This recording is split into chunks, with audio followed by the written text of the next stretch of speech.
Sure.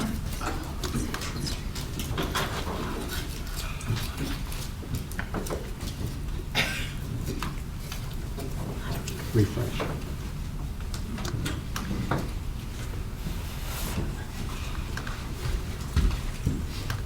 Oh, no, a little damp, but that's okay. That's okay, I'll take it.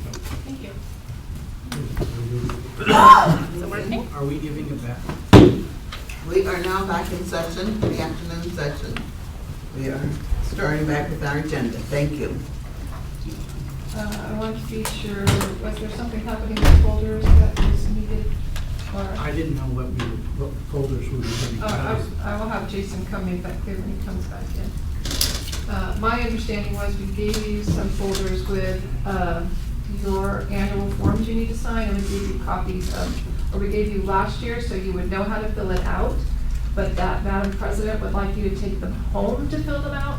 So my understanding is Jason has asked for them back because he needs to make a copy of last year's form, because I think he may have given you our copy of last year's form. And if I made that more complicated, I'm sorry, but that was the last I have heard.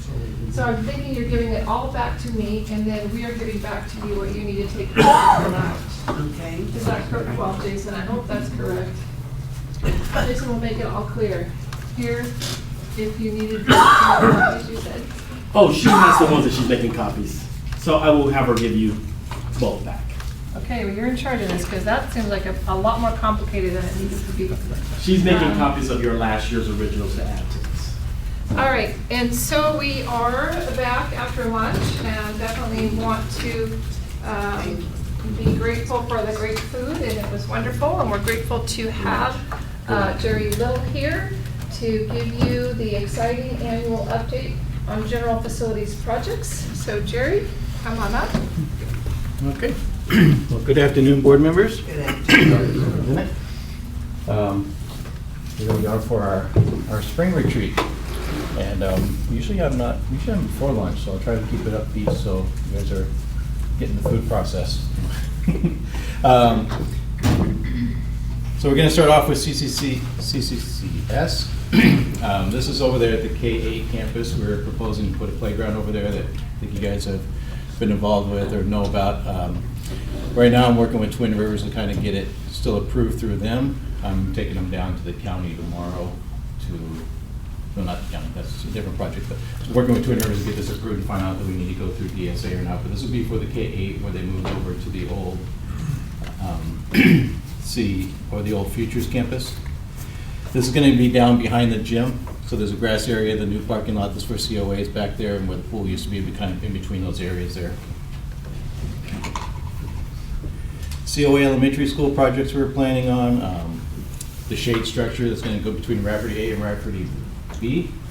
This is a shade structure that we've had in storage for a little while, so there's not a cost for the storage or a cost for the actual shade structure, but we will be installing it this year. That one I am actually going to the county tomorrow. I got McClellan's approval for that, so I'll be dropping that off for approval for them. Working with McClellan still on the LED sign that they wanted to put out there on the corner of James and Scubarla. So it's an entry point coming into the school area there where they'll be able to have an LED sign out there, advertising the school, make it a little bit more focal out there. Landscaping around the portables. We put the portables in a couple of years ago, but there's still some areas that didn't fill back in, so we got some project work to do around there. And then also the HVAC replacement for Rafferty B will be going on this next summer. And that's a project that McClellan's taken on and paying for, but it's one that needs to be done because we've had some issues with the boilers over there before. Middle school project. The new cabling was finished over the holiday break we had. So all the cabling has been upgraded and the new infrastructure has been put in on the COA middle school side. The classrooms will be refreshed with new flooring and paint during this next summer. Looking at doing the courtyard improvement between F and G, the wing F and G. So between the CCCS program and COA, we're looking to do some courtyard improvement work over there. And then they also had some new doors installed at the office for COA middle school. If you haven't been over there, where the entrance used to be on the other side of the building, they brought it on the parking lot side so people don't have to go into the campus to go into the office, so it's more secure this way. Epic, we're looking at you've been out there before, between those warehouses that were built and the parking lot there's that strip of dirt on the, kind of in the right side of that picture there. We went in- Can you point it, Jerry?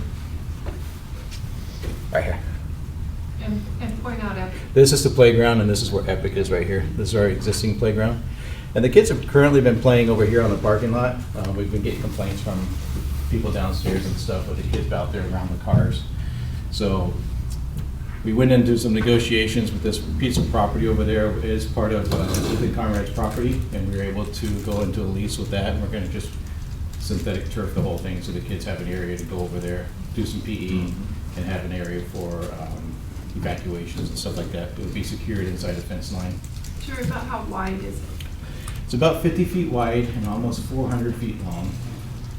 So I'm sorry, it would be a release area, but not a playground. You won't put equipment. there's no, not gonna be any equipment in. We're gonna do just the fake grass to the whole Just a thing. fake grass. Um, The front of it over here, the city of West Sac is gonna make us improve this, so we'll have this landscaping that's kind of here, continue around right there, and then we'll probably end up, long-term, maybe a different phase, look at maybe putting a restaurant building or something out there for it too, but right now, it's just gonna be turf going down.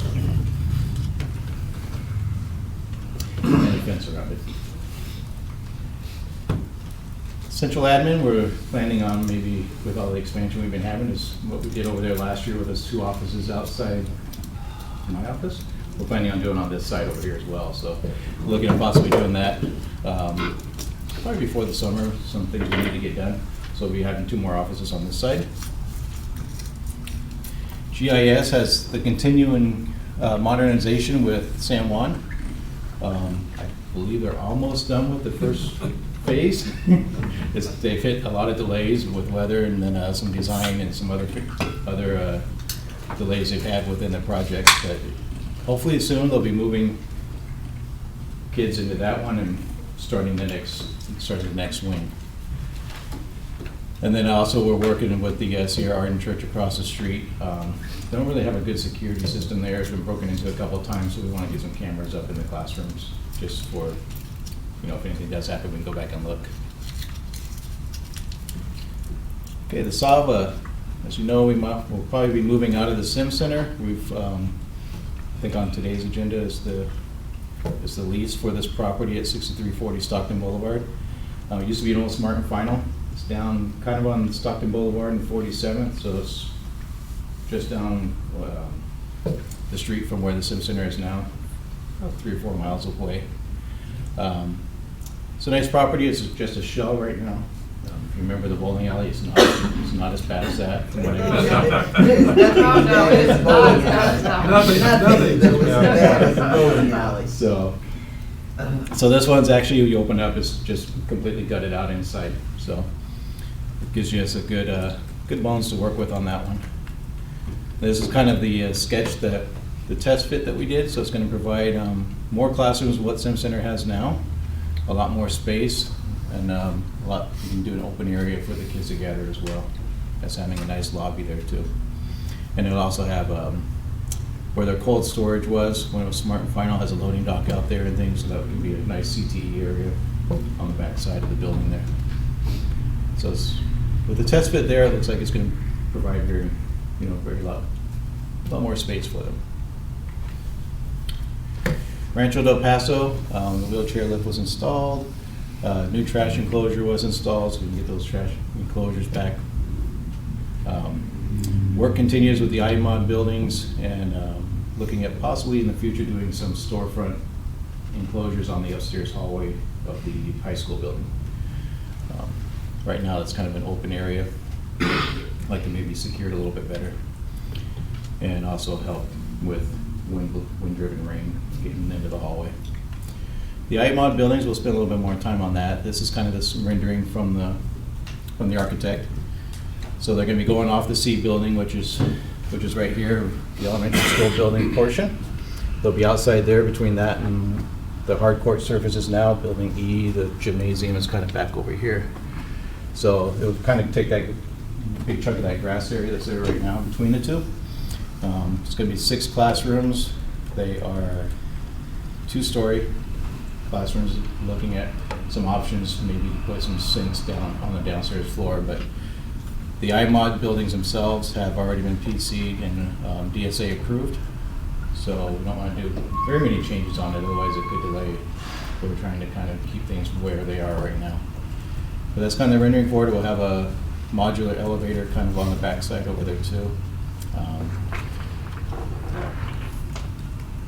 Provide some 6 more classrooms for the HLA side. That's what we have right now so far.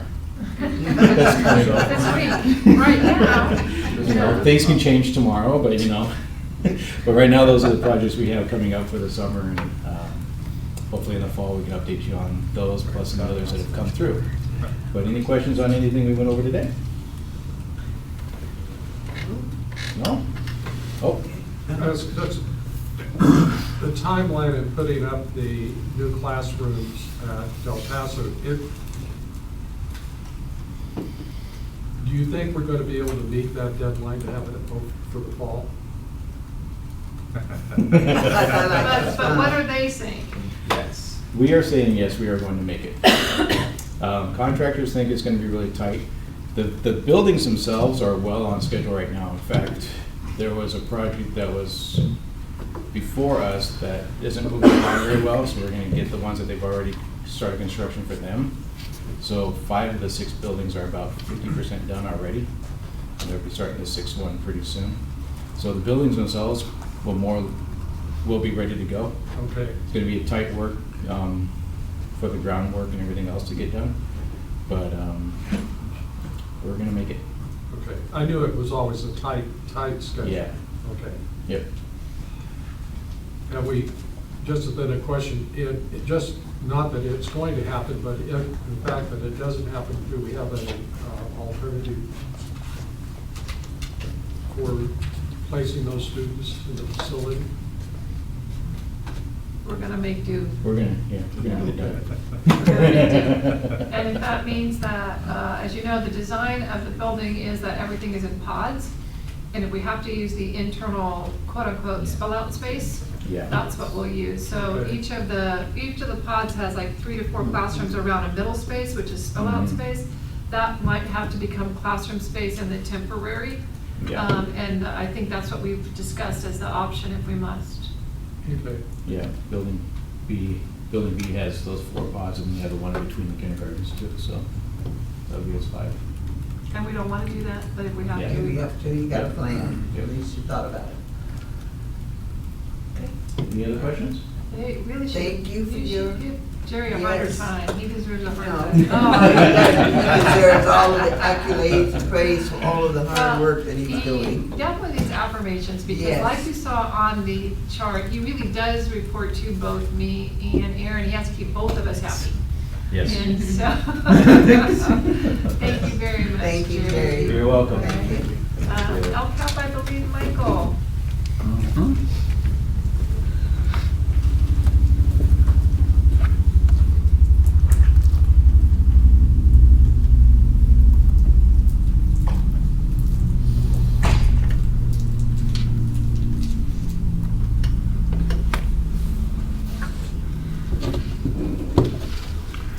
All right, good afternoon, Madam Good President, afternoon. members of the board. I'm excited to give you sort of a mid-year update on the local control accountability plan. And the first part I'm going to go into is all of the changes that have taken Okay. place this year. So for 2020 to 23, it's a new LCAP cycle. This is currently our 3rd year of the previous LCAP cycle. And so in prior years, we were sort of resetting our goals every year in this past LCAP process. Now this new LCAP cycle 20 to 23, we have the same metrics for our 3-year goals, and those are not going to change unless we meet those metrics, unless we meet or exceed those. And even then, you can say maintain that level. So we have a different approach that the state is taking. It is truly a 3-year cycle that we're working toward in this LCAP process. And there's a new LCAP template. With the new cycle, we have a brand new template. Yes. So The good news is that with this new template, it should be a lot shorter. Even our LCAPs were in the 100-page range for GCC. San Diego's was about 300 pages. LA Unified was about 300 pages. The state deemed that inaccessible to the public, right? Who is going to read a 300-page LCAP to see if they're allocating the funding in the proper way that they should? Now, last year they did introduce like a summary and then a budget summary spending sheet. That's still going to continue. It's called like a snapshot. That will still continue based on the data we're putting in. But the state really did do a good job because the annual update, which was a separate section, which added a whole third of it, basically you're taking the LCAP and doing a whole nother third of it reporting. They consolidated that right into the current LCAP. And we'll be able to show you that when we come back in June. I'll give you sort of an overview of what the LCAPs look like because they just released the template and we have not even been able to put any new data into the LCAPs. The state is definitely encouraging the districts and charter schools to use language that is understandable. They really want us to avoid high-level sort of educationese, right, where we're speaking kind of in education code, where we're using a lot of acronyms for families. They really want it to be plain English that we're using. Who's gonna understand? And then another piece of this in the fifth bullet is public groups, public advocacy groups have filed many complaints against mostly the larger districts, your LA Unified, San Francisco Unified, even Sac City had complaints around this money here, the supplemental and concentration funds, which is generated by your English learners, by your socioeconomically disadvantaged students, by your foster and homeless youth. That funding, in many cases, was not being used to improve or increase services to those students and their outcomes. Basically, what the LCAP was being used by, because it was unrestricted funding, was, oh, we had to cut all of these librarians, right, during the fiscal crisis. With this LCAP funding, we're just going to put these librarians back in. Now, you can do that only if you're tying it to these students and how it's going to help them improve their academic outcomes. So in many cases, the districts, many of the things that districts were doing were not bad. They were not trying to go around the system. They were just not really tying it back to results and metrics to say, hey, with more librarians, our students will be able to check out more books, and thus hopefully their reading scores will increase, right? Otherwise, the library was closed. So if you can tie that and actually tie it to specific metrics that you're using, you can still allocate those funds, but districts, because it was unrestricted, were thinking, oh, we can just do whatever we wanted with it. The state dashboard is the main focus of accountability, as Christine highlighted and Jason highlighted. For districts as well as charters, the dashboard is the new accountability piece for schools. And the more CalPADS data and the assessment data is more accurate and uploaded into the dashboard, that is what all of our goals are going to focus on within our new LCAPs. The charter board is still the sole approver of the LCAP. In the legislation, there was talk of it having to be approved by your district or even the county, because the county approves all of the district LCAPs, but that was that did not come to fruition, which is it's a very good thing for us. Yeah. It would just add another layer of sort of oversight that we don't really feel was necessary. So the only part of the charter, if our schools are in CSI, Comprehensive School Improvement, which Chris talked a little bit about, which last year Higher Learning Academy, CCCS, and SAVA were, those parts of the LCAP do have to be approved by the county. And we don't anticipate any issues around that. So this should look a little bit familiar to you. These are the 8 state priorities down this column right here, right? The same ones that Chris talked about. But within the LCAP and within the dashboard, here's where you're going to find them. So pupil achievement, that is done through the academic indicators of CASP, graduation rates, English learning progress, that's the LPAC assessment. Pupil engagement, chronic absenteeism, graduation rate, School climate, they're measuring it through suspension rates, and that's all in CalPads or being uploaded to CalPads through our various systems. And the other pupil outcomes are the college and career indicators. So these are all ones that are automatically populated onto the dashboard through our various data systems, right? The ones on this side are the local indicators. The local indicators, I'm going to have a slide later, but I'm going to probably skip it because I'm telling you right now, the local indicators we assess ourselves on. The schools, myself, Mike Blomquist this year worked with the schools, and we brought these to you in the fall, these local indicators, for your approval. The local indicators are now being put into the LCAP in the spring. So we will bring those to you in the spring as part of the LCAP process, but they have to be approved separately. The ones that are on the local indicators are teachers, teacher credentialing, instructional materials and facilities, academic standards, parent engagement, our climate surveys, and access to a broad course of study. Now, Chris and I have talked about this. We think the teacher credentialing piece is going to move over to this side eventually, because we are now uploading all credentials into our ARI system, our student information system. Those will then be reported to the state and to CalPads. And so we think that at least this one will get a dashboard indicator maybe in 2 years. Probably not this year, this fall, but maybe next fall. So the local indicators that I just talked about, we will be doing them and reporting them in the fall, but they have to be approved and adopted by you this spring. And those are the ones I talked about on the right-hand side of the column. For charter schools, the process is still different than districts, right? Because the LCAP is still presented at the school sites first. They call it a parent advisory committee, which is our school site councils. And we also have our English learner advisory committees. They don't get to vote on how the funds are spent. They get input on the activities that we are doing to meet the goals that we're setting out and the metrics. The part that they do have a voting right on is how we're spending our federal dollars within the LCAP. Because if you remember, we used to have a single school plan, right? And then we have our LCAPs. Those are now merged into one document, which is good, because basically they were always saying the same thing, and one was just federal money with some state money in there, and this one was just LCAP, and so we've merged those into one planning document that will help consolidate that process. They have to notify the members of the public. They have to adopt the local. This is where you come in, because we report.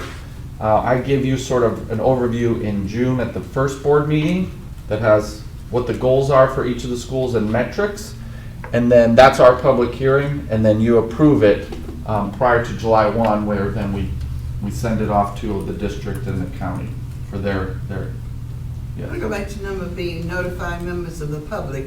Are you talking about the parents of in the attendance area of each of the schools, or public in general? Do we have to put out an announcement? It's really the parents of our Okay. schools. However, if someone from the outside were to come into our public hearing and ask a question or make a comment about our plans to allocate funds and our goals and metrics, we would be required to respond to them just like we would any other. Yeah. But at the site level, this says superintendent or principal must respond in writing to comments.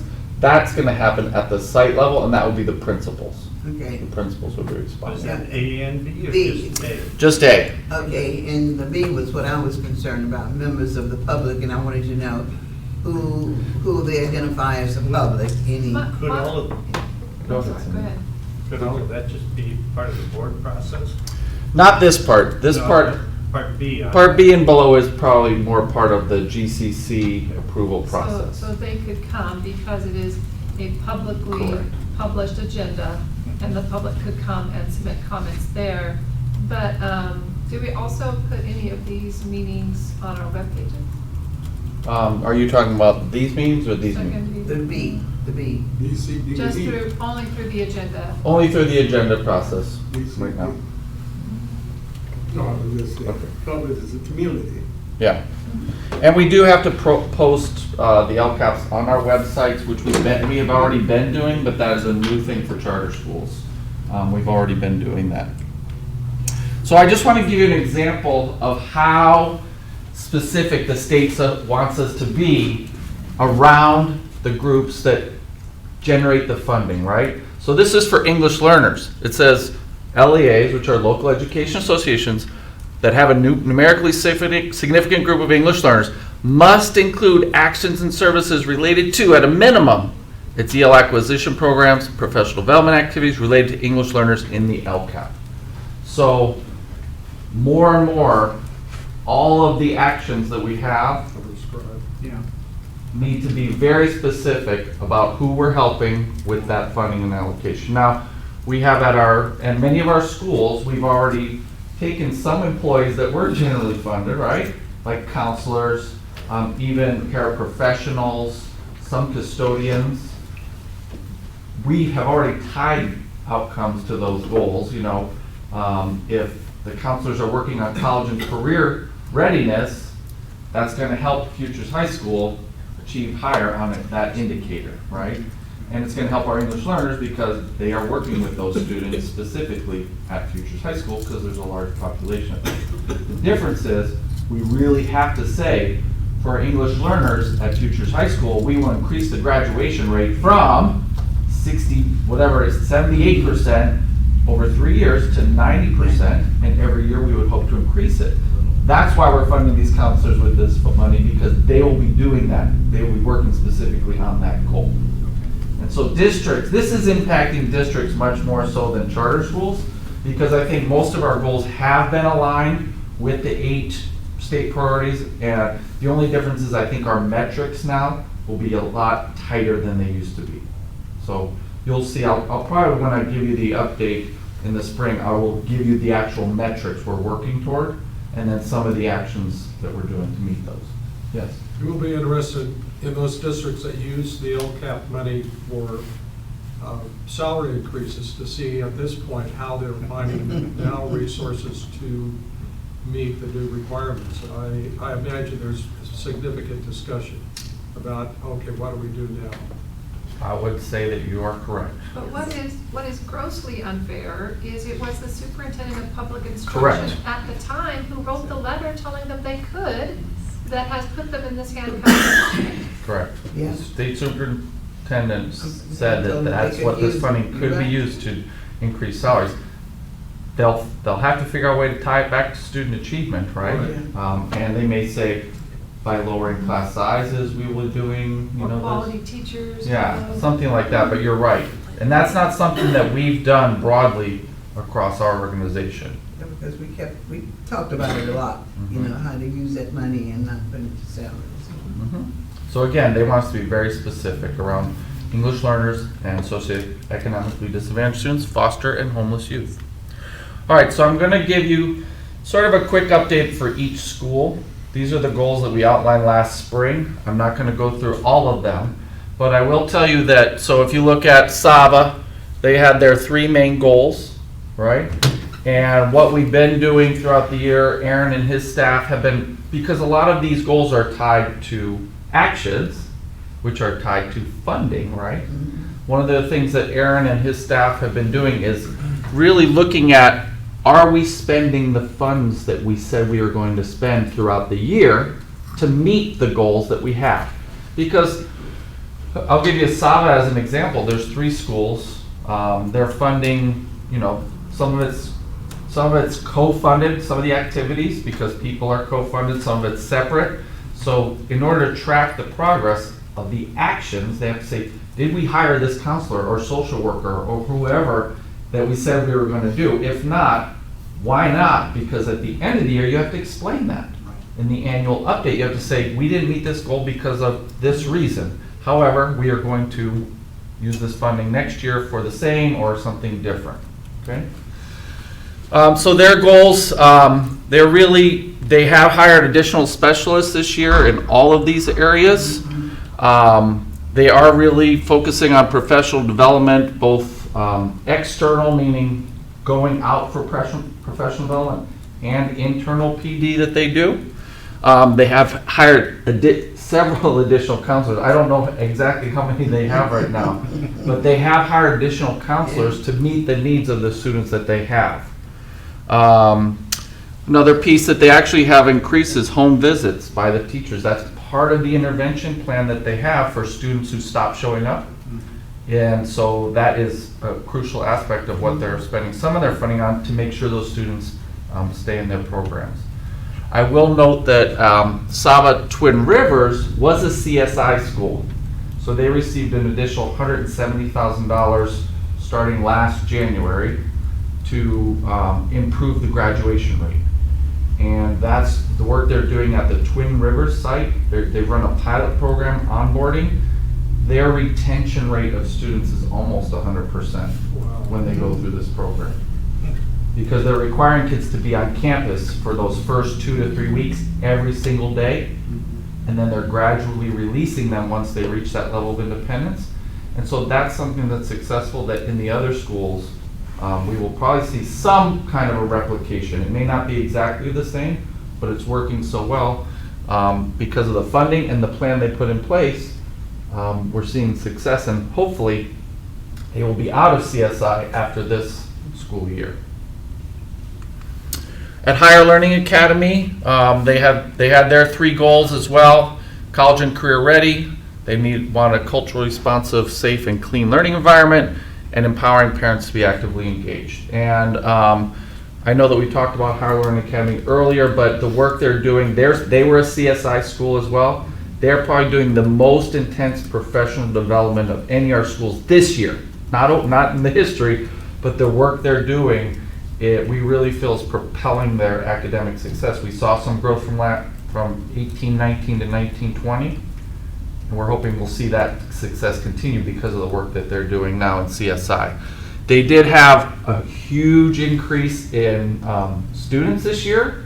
So our budgeted amount was much lower than what we ended up with. And so Aaron worked with them to revise the LCAP kind of on the fly in June as we were looking at numbers to say if we do have the numbers we think we're going to have, we would like to hire additional staff to support the things that we're doing around social emotional learning, around student behavior, positive behavior intervention, etc. And again, this is a school that is using home visits as a tool to engage parents and families. They have several teachers and one specialist going out to homes. Mark? Michael, can you tell me what is a behavioral intervention specialist? So there's two levels of this. They are actually it's a certification you can earn, like a teaching credential. It's called a BSBA, right? BCBA, Board Certified Behavior Analyst. Yeah, analyst or a registered behavior technician. Or a registered behavior technician. So, Higher Learning Academy, in their work that they've been doing with their students, they identified this as a need almost 3 years ago. And this person basically works with teachers and adults to help them figure out a better way to manage student behavior. They also do direct intervention with students to help them become managing of their own behavior. They work with parents of students that are struggling with behavior. So their role is multifaceted, but their main focus is on supporting the student to be more successful because what's getting in the way is their behavior.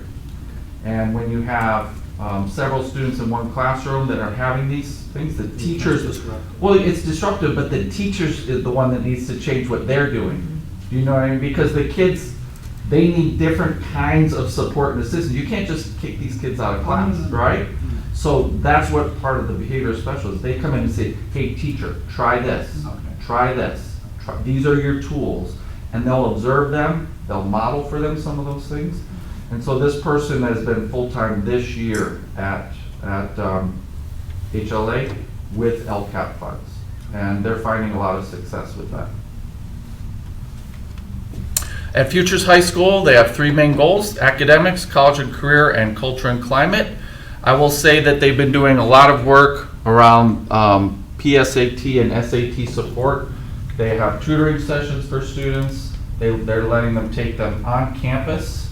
So they're encouraging the students to do it all on campus, and they're helping fund that in some ways. They do have a full-time curriculum coach who is working with their math teachers specifically to improve instruction in our cycles of inquiry, and then working to support the cycles of inquiry across the whole site. As far as the school culture and climate, we have a parent liaison there who really is almost a quasi-administrator, Max Gonchar. He does so many things for that site, and the value that he brings to them with parent engagement, student engagement, community engagement, really helps Futures meet some of the goals around that aspects.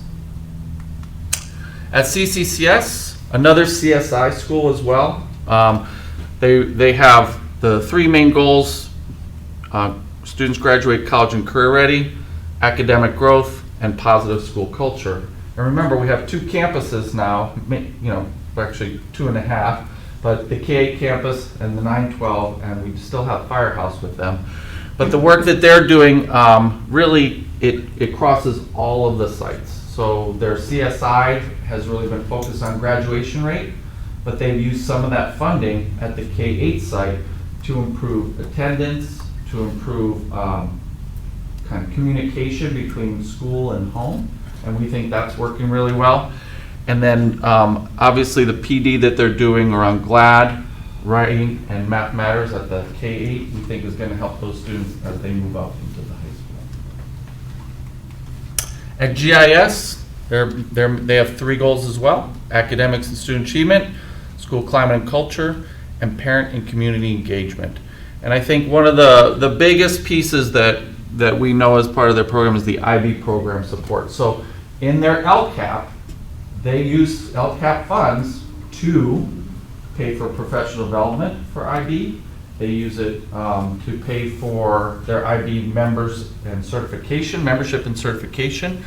And you can easily tie that back to the goals that they have for both their school-wide student outcomes and their English learners in English language arts and math. And we see this being a very effective overall program for their site and a good use of the LCAP funds.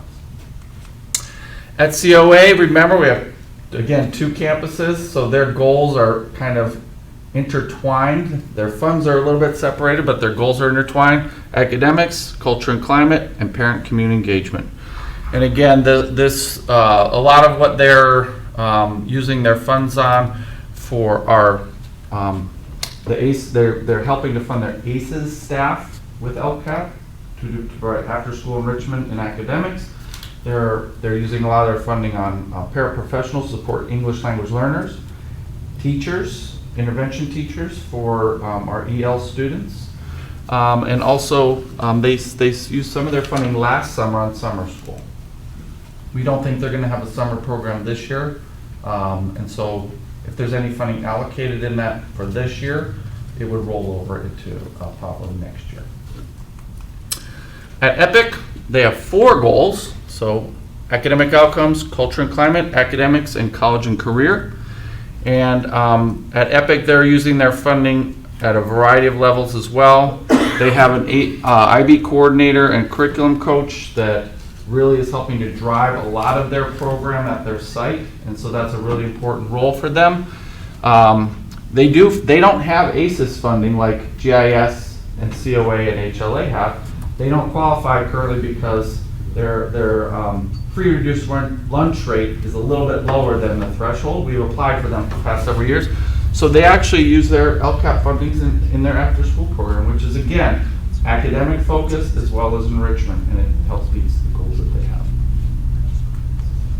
So what are our next steps? 2023. So I've done a session with the principals on the new template and the changes that are going to be taking place, especially focusing on the metrics. The goals you're going to see are probably going to be similar to the goals we have here because they all tie back to those 8 state priorities. But the metrics are what you're going to see are going to be a little bit different. They have to be much more specific and much more tied to the dashboard. So we've done some reflection. Aaron's, again, given them updated budgets around their LCAP. Right now, they're meeting with their parent groups. We're getting a parent survey out to the parents all across the GCC to get their input, student surveys, student focus groups, and then they're taking that information to their school site councils, their English learner advisory committees, to sort of hone in on what are the things that we need to keep doing, and what are the things that, basically looking at the data, if it's not working, we need to stop, right? And so that's something that they're doing right now. Getting the input I talked about, they're gonna be developing their plans and budgets with Aaron and myself. And then that's what we'll be supporting them on. We'll bring them to you probably the first meeting of June with the plan, and then the budget, we'll bring it back at the second meeting in June for approval. And that's when the budget will be finalized and approved, and both of those things will line up nicely, even though it's not an easy job. Nothing we do in education is easy. But the budget piece of the LCAP is a little bit easier, we think. Last year, all of the lines had to match up across resource code, and this year it's just, not resource code, object code.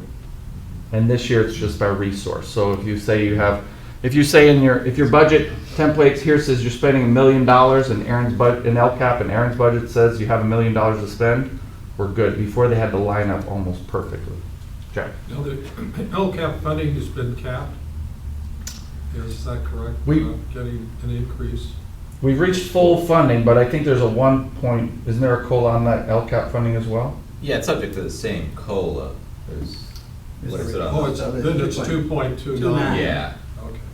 So, but we've reached full funding of the LCAP Right. for all of our schools. They will get a 2.29. They get Okay, then my point is, with the ongoing need, without any, we have, within the existing funding, we have to meet these new standards. Correct. So when they're saying increased or improved services, it doesn't always mean an increase of funding, right? Because Well, I picked that up. Yeah. Exactly. because you could say, hey, we've been trying this with our English learners for 3 years. If it's not working, stop doing that and do something more research-based. So you are increasing or improving services with the same allocation. Right. They just don't want you to keep adding more and more and more because they want to do what's working for students. They really want to hold us accountable on that front. Okay, if the LCAP is now 100 pages and you have to be more specific, how is that going to make it less paper? Well, I would say all of the metrics for each goal will be like, they're only going to be like a quarter to a half a page. It's the actions underneath those. So the metrics have to be much more specific. The actions themselves, you don't have to explain why you have a counselor. Here, there's another section where you're sort of summarizing your expenditures. That's where you'll say, this is how this ties back to this goal and action. This is how this ties. So I do believe there will be at least 1/3 shorter. So ours might be in the 50 to 60 range, maybe. That's like on the high side. But again, they want them to make more accessible to parents. So, yes, Mark. Michael, so obviously everybody understands what their outlined goals are. Mhm. How frequently does this get reviewed? I mean, you're obviously overseeing the whole thing, Mhm. but what's the process for review to see how well each one of these folks are tracking to what their specific piece of the goal is? So it ties in somewhat to the cycles of inquiry that we're doing, because the LCAP goals that they have here around English language arts and math, they need to be reviewing throughout the year how our students are doing, right? So we are looking at data throughout the year at the very student level, and then we're working on assessment plans for each of the schools that tie back to their LCAP goals so we can monitor them throughout the year, not just wait till the end of the year. Now, the dashboard indicators, Mark, they don't come out until the next school year, right? So that's why we need internal measures Yeah, to make sure we're staying on track with Right, those. I understand, Yeah. But we are monitoring throughout the year. The budget process is a big part of it, obviously. because if they said they were gonna do something and they haven't done it yet, it's like, okay, well, get busy on that. You have to do that action to see if it's gonna help the students. Right. Mhm.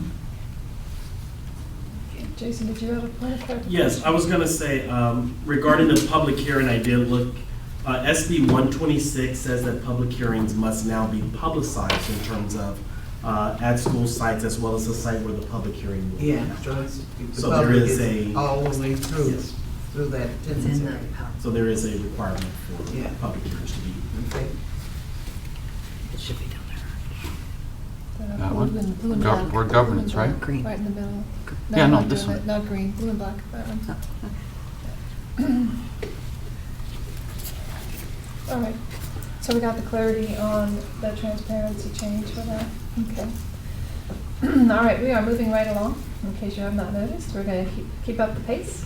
So, thank you, Michael, if you would, join with me with affirming, Michael has been, Thank you. keeping up on his LCAP knowledge and Thank you. also, yeah, good job, Michael, thank you. Appreciate his work with the principals on the LCAP plans and keeping you informed as well. So, board governance training, just a reminder, every time we have a retreat, we have board governance training of some kind. By the nature of the longevity of your positions, that means you have been trained many times. That means there's quite a bit of overlap in the information that you're going to receive today.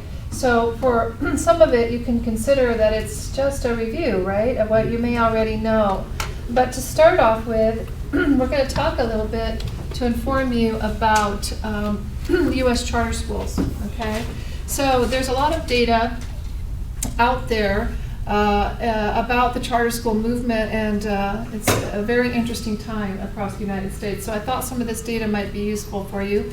This report that we're going to talk about is from January 2019, so fairly recent, but then we'll go from there into board governance. So I thought you might like to see this executive summary from January 2019. 7,039 charter schools in the United States at that time. 3 million charter school students. You can see the growth rate, but notice the growth rate from 2005, 8%, 6%, 3%, because that's going to be important because it is slowing. It's slowing across the United States, and certainly with the legislation that we're experiencing, it's going to be slowing here in some way, right? So across the United States, 6% of total public school enrollment is charter school. 44 states in DC have a law. And the performance, they put the performance in terms of numbers of days of learning. And so you can see there that the numbers of days of learning in reading are 8 more on average in a charter school, but 1 less on math. I have no idea why, but there you go. There's what the data says.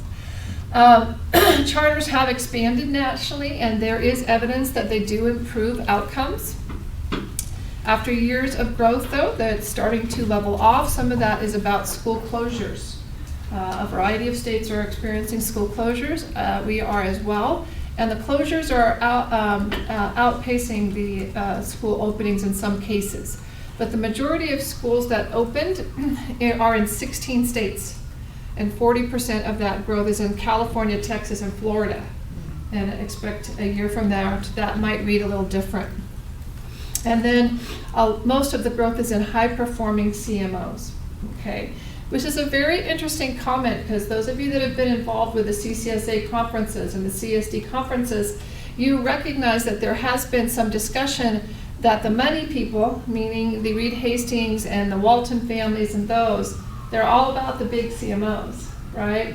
And much less about the mom and pops and the one-offs, and they are way more about high-performing CMOs. And what they mean by that, honestly, is KIPP, Green Dot, Aspire, those people who are serving a more seat-based, high-performing, mostly white, higher socioeconomic, in a great deal of the cases, because what they want is, they want the at-risk youth programs and the those serving the most needy to not necessarily be skewing how their results look, right? This has been overtly said, by the way, publicly by Reed Hastings, that if we didn't have all these at-risk youth charters, then the charter outcomes would look so much better. So, and he has outwardly said he's willing to jettison all those kids and their programs for the sake of that. So, which is when I stopped caring about what Reed Hastings has to say. But so this idea is that growth is happening in the high-performing CMOs, and we are in charter schools outperforming traditional public schools in reading, but underperforming in math. Charter performance is improving over time, and it's interesting to keep our view of it here. So the charter sector is facing 7 key challenges. I don't think any of these will surprise you.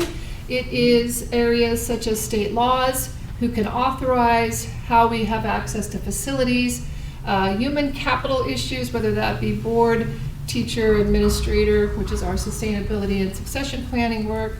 The funding for charters is generally less than traditional public schools, and public support for charters has gone down in recent years. So this is another interesting one.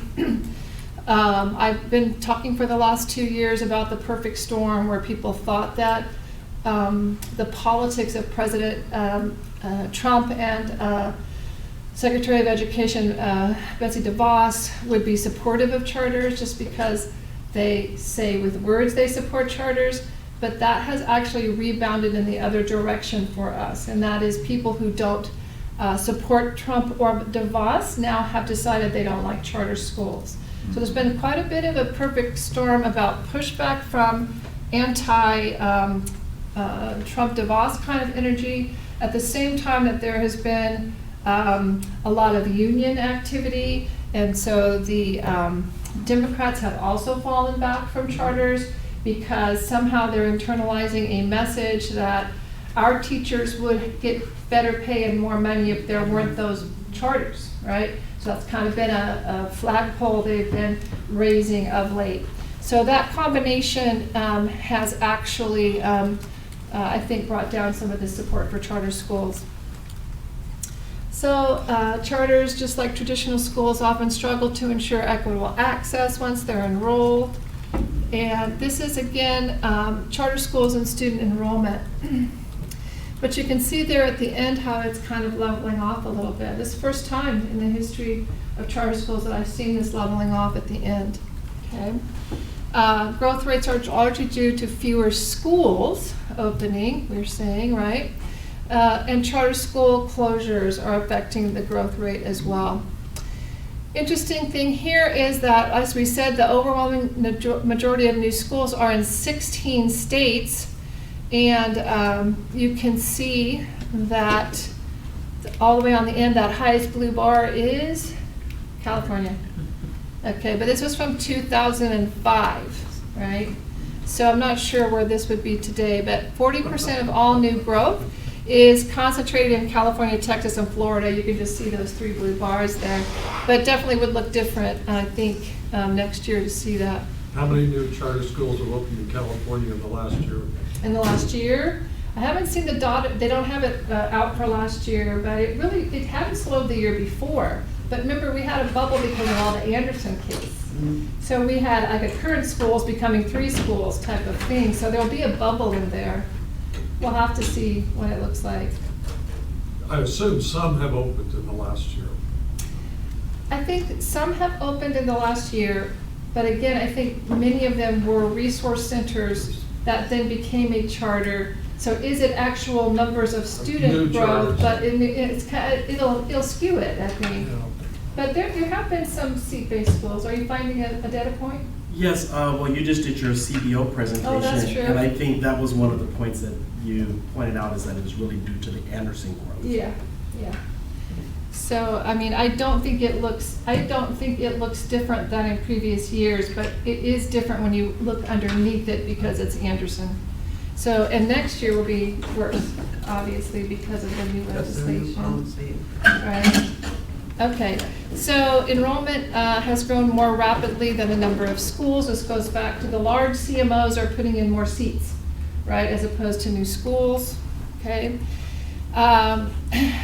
Here are some ways that this particular study believes we could impact, and that is the idea that we provide traditional schools with greater autonomy in exchange for greater accountability. So what that means is, and this is also a conversation I had with the CBO group and others in these various presentations, is what we saw in the recent legislation about credentialing is You have this flexibility, and that's not fair. We want to level the playing field, so you have to be as complicated and in the same box as we are, right?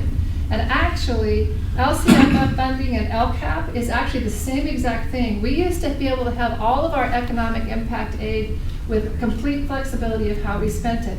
We didn't have to write an LCAP about how we spent it. So we had flexibility to serve the neediest students, and we got funded for the neediest students. When they created LCFF, it was to give them what we had, but instead of allowing it to be open and free, we both got the 300-page LCAP out of it, or LCAP document out of it. So in each instance where the traditional system could be saying, you have that flexibility, we want that flexibility, instead they're saying, you have that flexibility, let's put you in the same box we're in. So I think the intent of this kind of thing is to say, it was meant to influence and innovate the traditional system. It was meant to say, what should you also take on here as being an innovative flexibility that you could use, right? I don't know that we've arrived at it. I think some of these are examples where they believe it may be happening. So the other interesting data point is that most traditional public school students live in suburban and rural areas, but most charter school students live in cities. So it is quite a bit different here. So 6% of students attend charter schools, but the market share is quite different across the states, right? So Arizona actually has the largest percent of students in charters. That's the one on this end. Colorado, Utah, I'm surprised to see that California is actually about 8 down from the top here. Market share means percent of their entire enrollment, yeah. So, and I think that thing about charters primarily are in major cities. You can see here, you see Sacramento there, Oakland, Los Angeles, San Diego. That's where the most charter schools are in California, right? And that's probably one of the reasons why we've been successful, right, being in Sacramento.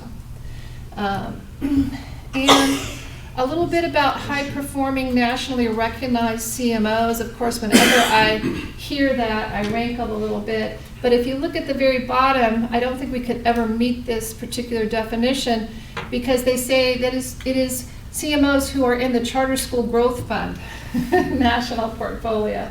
So it means you had to have asked for big money to grow from these people to be considered in this group. Okay, so that's not us.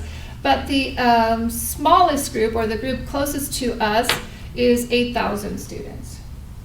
So in terms of breadth of number of students, right, we aren't in this. So the groups are Rocket Ship, you'll recognize that probably, yes, Prep, Success Academy, Aspire, IDA, and KIPP. These are some familiar CMOs. So just talking about what percent of students they have, right? And then it's expected that CMOs are going to grow by more than 40% over the next 5 years. And I think it is this preference for CMOs, this preference for big money people to support CMOs. And I actually think that's how we got some of the legislation that we currently got, is the belief that the districts will not be approving very many one-offs, but they will be approving more of the reputable CMO type replications. So research shows charters produce more or greater gains than traditional public schools. Here is some of the student academic performance, right? Online charter school students, though, have much weaker academic growth. And that's showed itself over and over again in the research. When we say online, by the way, we don't mean using the online Edgenuity program for curriculum. Online in this instance are students who are 100% of their program is online, right? And it has not had good research outcomes for students. So these are the 7 key areas where we are looking to address across the United States: state policy, facilities. Authorizing is a big thing right now. Quality authorizing, because a lot of the articles you read in the paper about organizations that have gone upside down are honestly because their authorizers didn't provide quality oversight. Human capital funding, public opinion, and diversity and equity, which is something we're going to be talking about today as well. So authorizers are looking at these challenges, how to improve the creation of new charter schools, how to monitor performance, how to close low-performing schools. That's United States-wide an issue. And this is interesting because it comes from the National Association of Charter School Authorizers. These are 12 essential practices for authorizing. And it's interesting because we've seen many of them be applied to us of late. So this study must be being shared. So one example Jason and I were talking about is number 7, using expert panels that include external members to review charter applications. So we've had at least one authorizer have an expert panel. Interesting thing, they called an expert panel, and then we showed up and none of those people were there at the table. But they were attempting, at least, right? They were attempting the language. But so some things that NACSA is very active in understanding that quality authorizing is going to be necessary for the charter sector to continue. So human capital we talked about is all about quality. I highlighted there for you your little square. Part of the challenge of growing quality charters is charter boards. And quality board members are essential to the success of a nonprofit governance model. Boards also add significant fundraising and subject area expertise and support. So that is happening parallel to the fact that we're working on succession and senior leadership challenges. So we're both trying to figure out supply and quality of our teachers and other staff, how to grow our leadership, and then succession and senior leadership challenging. So that's happening across the United States in charter schools right now. And then some of those challenges around equity, and we've had some of these conversations, we have a few more today. Equity continues to be a challenge though in both traditional public and charter schools, right? So a whole lot of people need to find answers in this area. So equitable access is often tied to how easy it is for families to participate in choice. That should sound familiar. We've been having these conversations with our principals and our site staff. Is your information in more than one language? Where is your information at? Is it accessible on social media, on your webpage? If I come into your lobby, will I find it? So accessibility of information and accessibility of the application process, knowledge of when the deadlines are, fair and appropriate lengths of time for those enrollment times. All of this are things that, by the way, Jason, Sergey, and all of us have been discussing with each of the schools about their processes. And then transportation, that's one of the biggest barriers to charter school because we get no funding for it. But we are actually transporting at nearly every school to some degree, okay? Either through our contract with Robla for their buses or through public transportation. But it is one of the biggest barrier to charter and choice, okay? And then you'll see here disseminating key information, translations, easily accessed data, increasing transportation, we just talked about that. So some of this is very affirming to know these are also key areas we've been working on, right? And have been working on finding answers too. Charter school boards, that's you, plays a substantial role in performance, but we don't have hardly any research on that. So they have almost no research on charter school boards, right? And no data and information out there. But charter schools whose student growth exceeds the district average generally have a stronger board. That makes sense. Also, they're more knowledgeable about their schools. They're more apt to evaluate their leaders using staff satisfaction. Okay. So those are just a few key things about human capital on boards. So with that, we're going to go into the actual review of what you probably already know and what I may have already shared with you because you are long-term board members. According to this particular person who works at the Charter Schools Project, charter schools have been plagued by these governance problems. Meddlesome boards who become entangled with issues that are normally entrusted to administrators or teachers. Unstable leadership by founders who prove better at articulating a vision than actually running a school. Internal dissension, often exasperated by insufficiently clear division of roles and responsibilities. Lack of professional competence in financial, managerial, or administrative areas. That's not you, Mr. Business, you're okay. Difficulty in balancing input among various stakeholders groups. And exhausting volunteers, including your board, by expecting too much of them.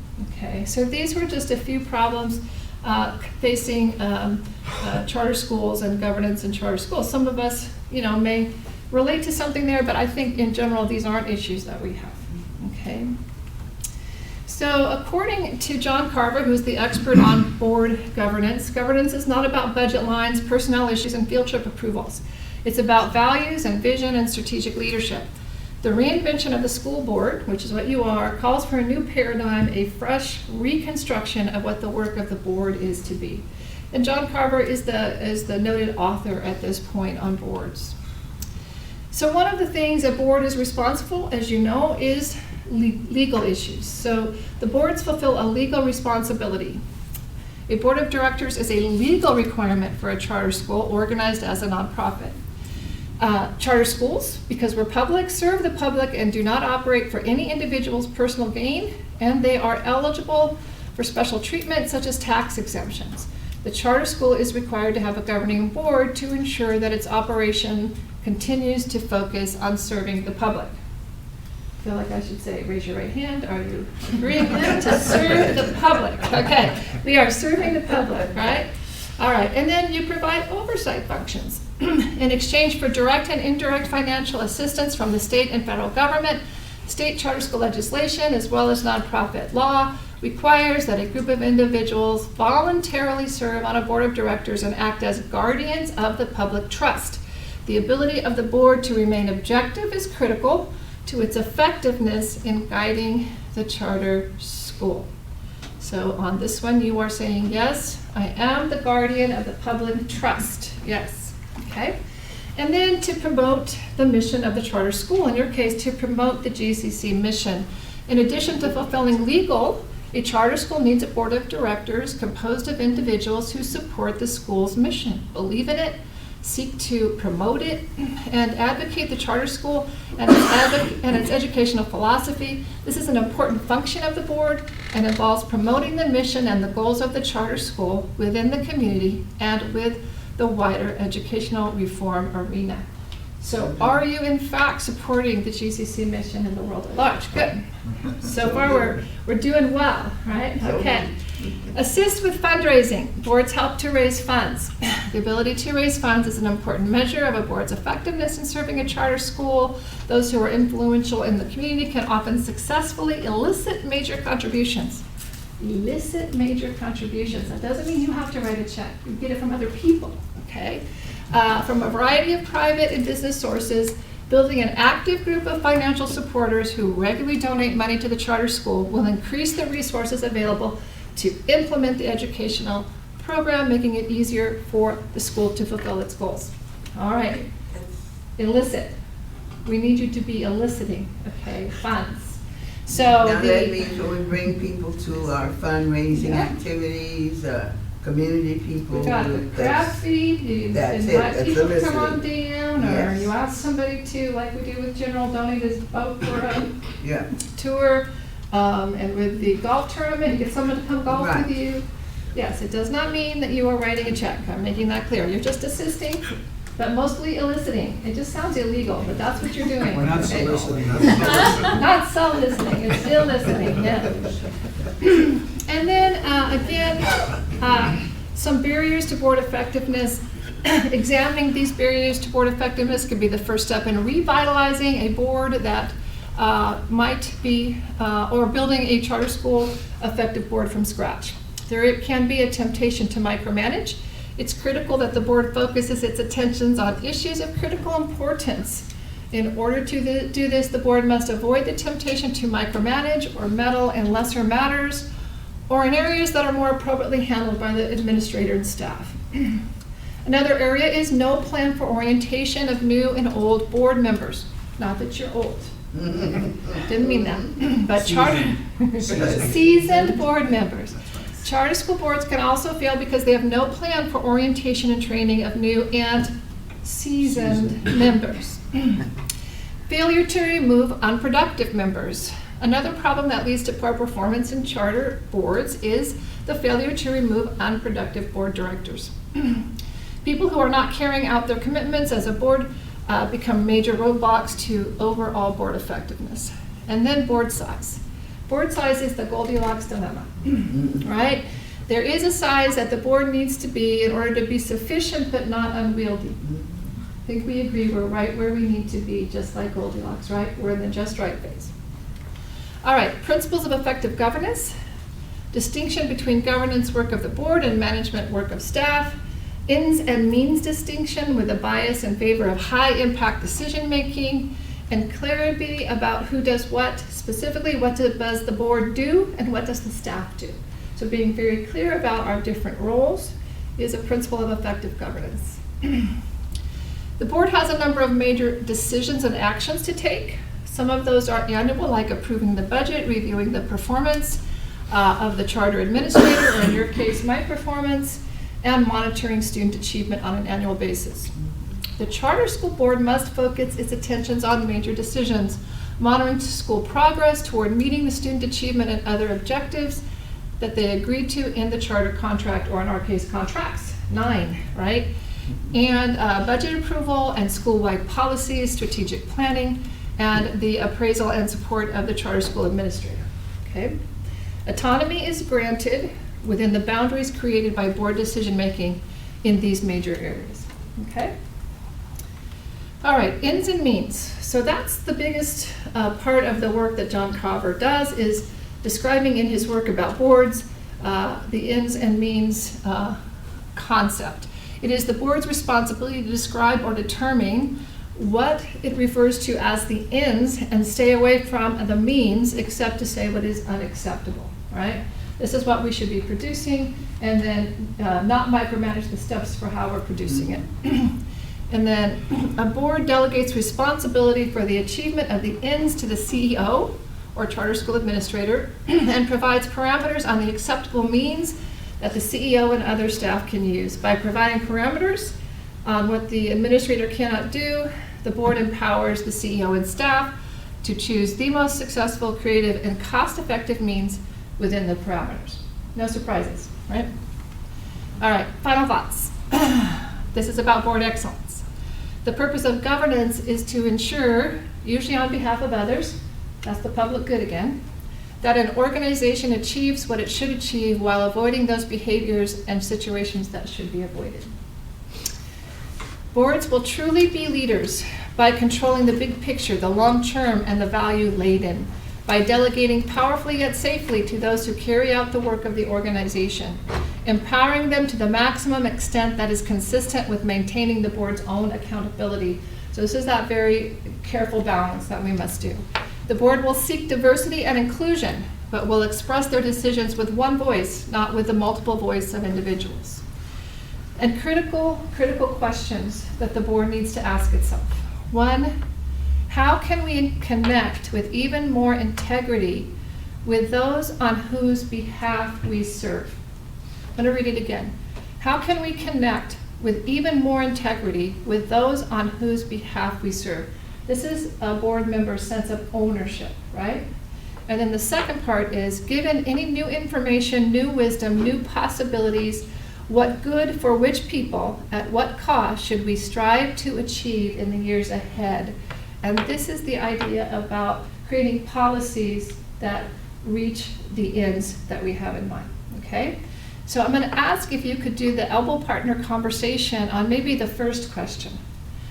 How can you as a board member connect with even more integrity with those on whose behalf you serve? Have an elbow partner conversation. Don't let Jack get out of the conversation. He needs to converse. Oh, that's fine, leave me out of it, I know.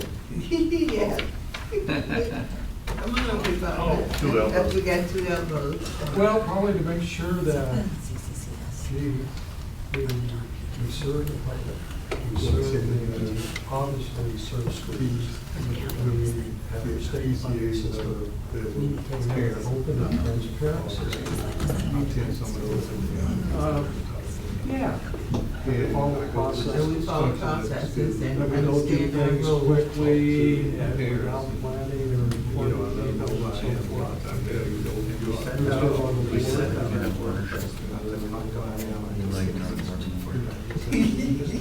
Thank God. That is a big part of it, having somebody out talking. Well, I do go out and I try to make sure that I am representing.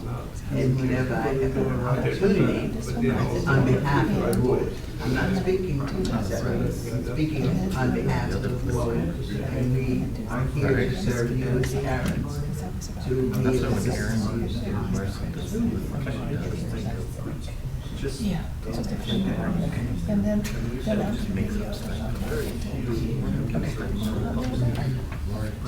really pop up here. Well, in the beginning, and you were around the party, we did.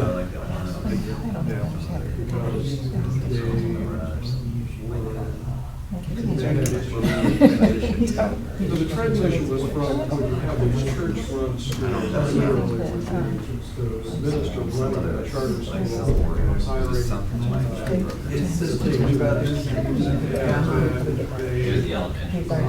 they wanted to essentially run the operation. Can't talk for the two. Only be in the charter school.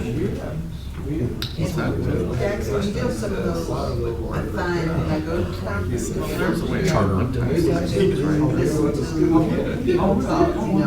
you got a board of 28 people. You got a sister and a brother and, and people, they're still whatever, and they're not progressing. Well, I think they come, I truly believe the reason we're doing such a fine job in a way, the quality of what we offer. Okay, we're gonna come back. Yeah. They're not, really. Yeah, no, they're not, because, when I go to the summit, Come back. All right. So thank you for that very real and reflective conversation. So if you didn't catch the question, how do you connect with integrity with those on behalf you serve? I see this when you come to the crab feed or you come to the golf tournament, that's you connecting with who you serve. I see it when you come to a graduation, a promotion, a WASC visit, you go to National Night Out, you go to a conference with an administrator, or you set up a meeting with a business partner. All of that is connecting to who you serve. It kind of goes back to the reason I think this is an important question, it goes back to what I said at the beginning. Sometimes we get caught up in the budget or the building, and sometimes we have to remember the face of who we're serving and the constituents of who we're serving with, and your work to be with them and alongside them is important and valued by them. So it's just a reminder. So anything in relation to either the statistics, exciting as they were, or the board training review of key board skills. Anything I can share with you? No? You're in a good space? You guys aren't going to sleep on me, right? Yeah. Okay. We're going to bring up the next PowerPoint, so we're going to go right into some talk about strategic, which I know you have been waiting for. So the strategic section will cover the rest of the blueprint from where we ended up before and take us in through some of the next sections, okay? I know, I'm thinking we might, do you guys need to take a stretch break and come back to this one? Yeah, why don't you guys get up and stretch too, and we'll come back after everyone has taken care of business. Yeah.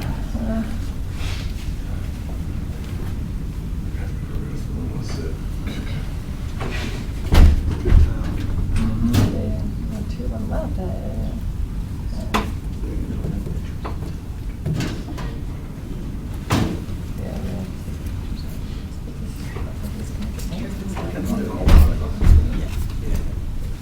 Get ready to get up, go You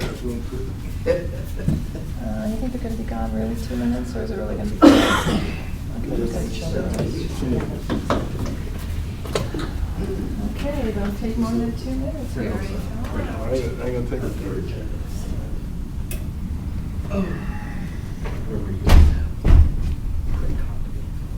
Now, all I need was the one of the, Yeah. the one, the addendum. But I figure out yeah. Anne's email, Scott. But that way you have the whole. Yeah, I got the No, whole just- thing now. And I've gone through. Can you 'cause I shoot me with Jerry read about all of the that. ones Yeah. that are the ongoing? Because I don't believe. Were there any that changes is in showing the up proposals? It's not. On, yeah, that's why. It's not showing Next up. communicating there are changes. It's I 13. don't even know how we would know that, because no one's Uh-huh. even talked to them unless Jerry And it had. was not showing up on. Well, there was an option for Oh, special flooring, or higher grade flooring, which we did not. Yeah. Yeah, the finance one back, I Right. read all of it. Save money. well, the BCP instead. Yeah. According to Jerry, what I told him was there wasn't Okay. much of a difference between Hmm. quality, it was just look. Yeah, I didn't know that. And then I don't know all these other things, these other ones that, like I said, projects. And Every one of them's from the region um, I'm working. There you go. You're pretty good. I don't know what he's talking about. I'm very Flooring in concerned the gym. financially, and flooring in the gym I've never heard about. I thought that was They replaced. fixed And it, that's one of my but it just keeps wrote buckling. another recognition And for Printer her. versus fixed it. Just did it. But there's something going on with the flooring, just Yeah, in so, one part. That can be part of your. Underneath the work basket, that it is a dangerous thing, so either we Oh, have don't to worry. keep getting on I top won't of let it. you. But it's really, probably have to All right, cut I out, think your board's taking a 5-minute just- break. Yeah, instead of I don't 2 know, minutes. probably not a huge cost. I don't know about all this other stuff and I don't know about the All right, fencing. you Did it figure it out? I did. Fencing on the front. But you could cut low bears, I'm losing it. I don't know. Maybe the chain link Honestly, that's about people by the cut office, they low. wanna put wrought iron in. People can't I tell don't when know. it's going. Okay. Just say, Well, between you're our not the replies, first say, one to look, think of that there's no additional funding right now for facilities. Yul Brynner had a bald head I because. just, Yeah, so people say, I don't know. you still look young. I'm like, But I would say talk to Jerry about the current. I didn't know if you guys were meeting soon. I met with him just the other day when he was. Doesn't look to be anything wrong with the tire, they put air in it, and it was really I low. thought you were gonna, Hopefully, when I go back out. where'd you get back to with this other? Yeah, so I'm gonna talk to him about It that, will sure. be all right. Okay. You want me to talk to him about this stuff too? I'll be I don't somewhere care. on 80. But the Well, answer, you don't we just want have to the know what free the one. answer's gonna be. Well, it's a You know road what I mean? flat tire, Oh, so okay, so you'll be.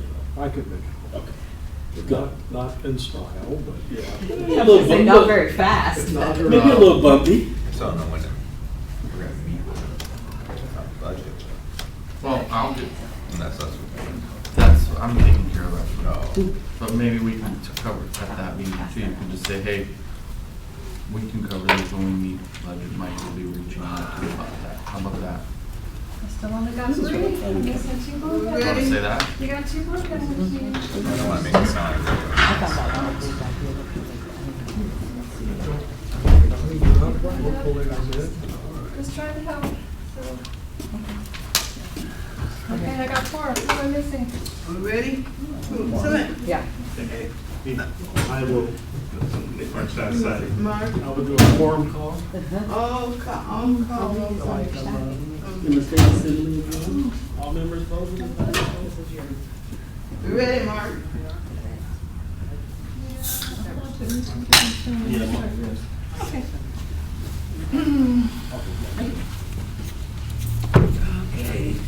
All I right. think we're ready to start back. So, you know, what is true is that in the morning, we can go 2 hours in between breaks, but in the afternoon, we have to break sooner, right? We have to keep up. So, hang in there, we're getting there. So, strategic is the last section based on the blueprint. And I just want to remind you about the keywords that came out of our work in asking all of our stakeholders to give us 3 words, including you guys, that we then put in a Wordle. And remember, this is the second page of our blueprint. And I often show this to people when they ask who the GCC is, because This is who our constituents think we are. Okay? They think that we're passionate, dedicated, stable, we have integrity, we're diverse, we have forward thinking, we're brave, we're community. And those are some pretty good words to have people be choosing, okay? And then in connection to those words and our work this year we've been talking about Ubuntu. And it really builds on a lot of the other concepts of who we believe we are. And I found this short clip by Simon Sinek. And I think it talks about Ubuntu just in some different words.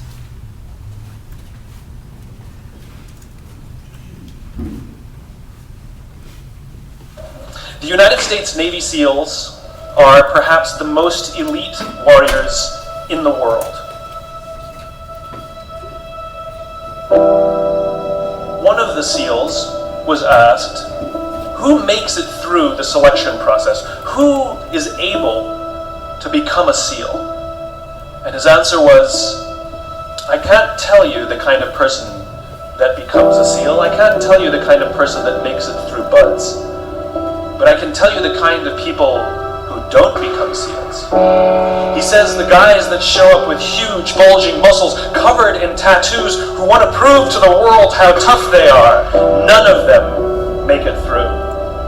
He said the preening leaders who like to delegate all their responsibility and never do anything themselves, none of them make it through. He said the star college athletes who've never really been tested to the core of their being, none of them make it through.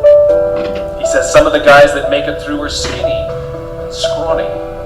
He said some of the guys that make it through, you will see them shivering out of fear. He says, however, all the guys that make it through, when they find themselves physically spent, emotionally spent, when they have nothing left to give physically or emotionally, somehow, some way, they are able to find the energy to dig down deep inside themselves, to find the energy to help the guy next to them. They become SEALs, he said. You want to be an elite warrior. It's not about how tough you are. It's not about how smart you are. It's not about how fast you are. If you want to be an elite warrior, you better get really, really good at helping the person to the left of you and helping the person to the right of you. Because that's how people advance along. The world is too dangerous, the world is too difficult for you to think that you can do these things alone. If you find your spark, I commend you. Now, who are you going to ask for help, and when are you going to accept help when it's offered? Learn that skill.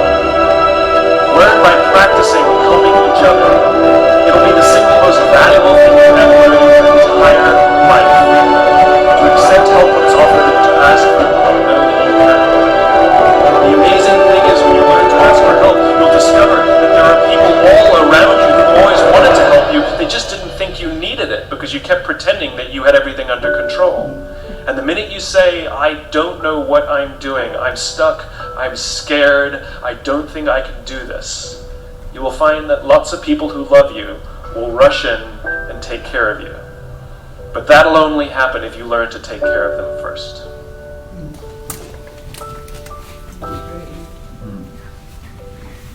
So I came across this video. Simon Sinek is somebody, of course, we have followed quite a bit through his work around the why and defining our why.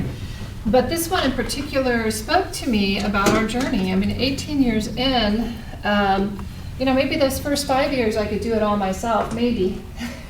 Maybe I was kidding myself. But we can't do it all by ourselves. I can't do it by myself. You can't do it by yourself. We have a lot of talented people in this room. And it takes all of us. This is the conversation we had with Aaron about what help does he need and being willing to say what help he needs in his department. And it's the same in some of the things I'm going to talk to you about here. It is being there for each other and being willing to say what is it we need in order to take this organization through the current legislative battle, through the current changing demographics, and into the world and the vision that we want to create. And some of what we're going to talk about today is a plan to allow us to do that. And we need everybody that we have to create this plan. So we are these wonderful things, but in the blueprint, I want to point out that we did have by the way, my one complaint about the blueprint is it doesn't have any page numbers. Jason, it has no page numbers. On the introduction page, we staked a very aggressive claim that as soon as we said it, we were almost there and had made it, and that is that we would exceed 5,000 students by 2020, and in fact, we met that goal in 2019. So we should be grateful and appreciative and very pleased with that goal. And then as of Friday the 14th, our enrollment was 5,127. Those are good numbers. It will keep growing. It does this time of year, especially with SAVA and CCCS enrollment. But that's a good place to be. Other things that we claimed and tried to put a stake in the ground about was that we would open 3 new charters in the next 5 to 7 years. That was a little more aggressive, right? And yet we have some concepts in mind. We talked about some of them earlier. And the legislative background that we're in right now is a bit of a challenge to that, but it is not a hard, fast no. It means we have to be more strategic. Is it a program in a program? Is it an extension of a current program? Because we have some charters that are K-12s, but we're only functioning in the K-8 part of it. You know, how might we use the flexibility that we already have? So, but we are still looking at the fact that there are opportunities that exist in our blueprint. We have very blatantly said for the last 2 years that the IB High School is one of our key initiatives. Part of that is we have 3 IB schools that we believe would feed into such a program. And as we said earlier, we have at least, we believe at least 3 different schools that have the opportunity where the high school portion of what they are could become an IB High School without having to apply for new charter petitions or certainly in the past, we've often applied for a new charter, as many of our peers have done, because we had significant federal funds for startup. There are no startup funds written into the federal budget at this time unless something changes, right? So there isn't an incentive for anyone to open new charters right now, right? Because it's harder because you have to borrow. You would have to borrow, right, to make that happen. So we are looking at an IB High School in some form, whether as a program in a program, extension of a K-8. And we are also very adamantly looking at SAVA seat-based charters because there is a moratorium on non-classroom-based charters. But SAVA is about the 2nd year, if not the 3rd year, into researching project-based learning and how that would look in their setting using their CTE focus. They've gone to visit a couple schools in another state as a team. They've twice gone, I believe, to the, what's it called? PBL? No, World PBL. World PBL, World Project-Based Learning. This year they're taking their biggest team ever. And so we are moving towards the concept of a classroom-based or seat-based SAVA, which would be able to be brought forward in this time frame. We even have had a discussion with at least one authorizer who's interested in the concept, possibly. Okay, so those will continue to be our 2 best options to possibly reach this goal that we've thrown out to the world. Also, we mentioned in that section that our central office functions and infrastructure need to continue to be looked at for efficiency. And with this, I remind you that we have built the office space on the educational service side. We're talking about a plan to build more office space on the business service side. We are proposing the mid-level accounting person that we spoke about today. We also hired a field support tech to help with our technology needs and the director of data. All of this was about increasing our efficiency of office functions and also just the extensive, that you're going to hear about later, special education staffing. All of this was to meet exactly that point. So something that we can, again, celebrate. And then in the section that was titled Future, we had 2 key items. We have many items, but 2 key items. One was special education, and the other is organizational sustainability. The special education section, Dr. McCormick is going to give you a lot of detail about that a little later after I'm done here. But we're very proud, as I've said, of the methodical and careful path we have taken to get to today with the hiring and the ability to move from district oversight to forming our own special education department. I want to affirm Christine for that. And then organizational sustainability we've been talking about for a number of years. We've been researching and educating ourselves and you across multiple years on this subject. We've been addressing growing cabinet, growing skill sets, and the need in all of our leadership roles to keep a strong bench. So with the organizational sustainability, here are some of the things we've been doing. We've been doing a lot of intentional and deliberate planning for our key leadership roles and how we're developing them. So we've been developing principals, vice principals, and middle managers in a variety of ways, including with our coherence work, our Dr. Lyle Kurtman work, and our own professional development in-house, and being very intentional about growing their leadership and their capacities. And then we've also continued, as we said earlier, our culture of professional development and learning. This is critical if everyone that is on the team is seen as part of the bench that may be necessary at some point to fulfill other leadership roles and to grow into their potential. So we've been doing this work with Dr. Kurtman around the team development, leadership development plan, or the team PEP. We've been doing that using the workplace personality inventory. We have been having accountability partners and goals that we share to hold one another accountable. And then cabinet principals, vice principals, and everybody all the way through central office staff. All of these people have personal excellence plans that they have built over multiple years using that workplace personality inventory. So we continue to drive succession plan and sustainability in making everyone stronger in order for them to grow. So currently we have a cabinet of 4 people, which is myself, the Chief Communication and Strategy Officer, the CBO, and the Assistant Superintendent. Formerly we had 5. We used to have a director as a part of that, but when Jerry Kosh moved to the EPIC site, we came down to just the 4. So the proposal before you today, and it's included in some of the actions later on in the action part of this agenda, is that the cabinet would grow to 5 people instead of 4. There's just way too much work Can I that ask needs a to be question? done. Yeah. Is it possible to get more information before we move on this action item about the deputy superintendent? No, I mean, not in my estimation. This is something that needs to happen Why does it need today. to happen? Why does it need to be not happen? Well, why does it need to happen at this meeting and not the next meeting? Because it's the same as what I just showed you in that video. I can't do this by myself. I need help and I need a plan. And I am trying really hard to stay in a place where I'm not falling apart.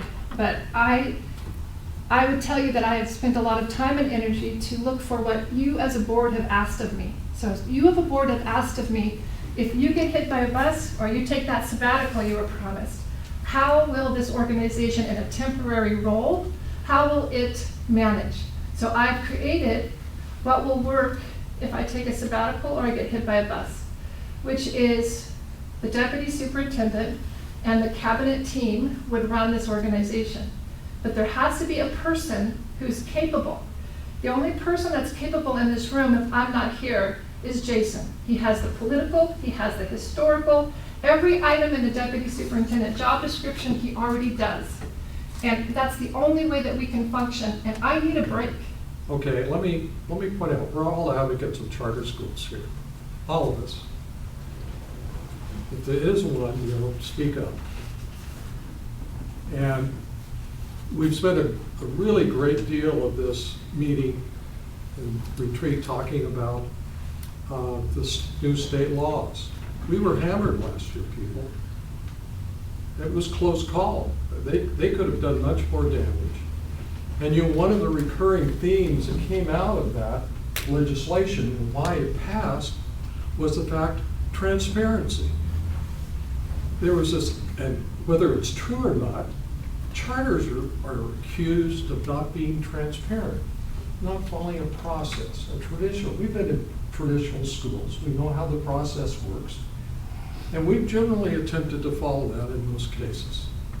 And you've used the term, and I understand, Cindy, and I don't want you to have a meltdown here, but the reality is there was no process for this this So, position that we've There had is a discussions process. about it. There is a process. We've had no process. If we had it discussed today in the meeting and it was on the next agenda, you know, frankly, I'm very supportive of that. Frankly, I'm a real supportive of Jason. I'm also a supporter of process. This is one in which, you know, when I looked at it, and it just has a lot of, I left last board meeting 6 weeks ago, and I brought the board book today to look at the organizational chart, and we had an assistant superintendent. I come on Friday, I look it up, and all of a sudden that has changed. No new, you know, maybe this is now the new organizational chart. The assistant superintendent, I assume, will now become the assistant to the deputy superintendent. It's the All chart. of It's that a will be- significant change in Right. the organization. I did some number crunching, just a little bit. If you take, we think we're huge, but we have 5,000 plus students. If you look at the three top, if we add the deputy superintendent, we're probably pushing, I don't know all of it, but probably $800,000 in just 3 positions. Because that's the issue on the job description. There is no job description examples that we've seen. I've seen a job description that's been written specifically for an individual. It says the salary is going to be a certain amount based on other deputy superintendents. Well, what are the qualifications for the other deputy superintendents? What is that salary? Cindy, I am supportive of this. Will you- I don't like will you talking allow about, me to I don't answer like some of talking your about concerns? specific individuals. You put me in this particular situation. The reality is, I assume the executive committee had some discussion with this. Yes. I assume maybe others of you had some input in it. I probably would have supported this if it, you know, and voted for it. If we'd had a meeting today, I could say my talk.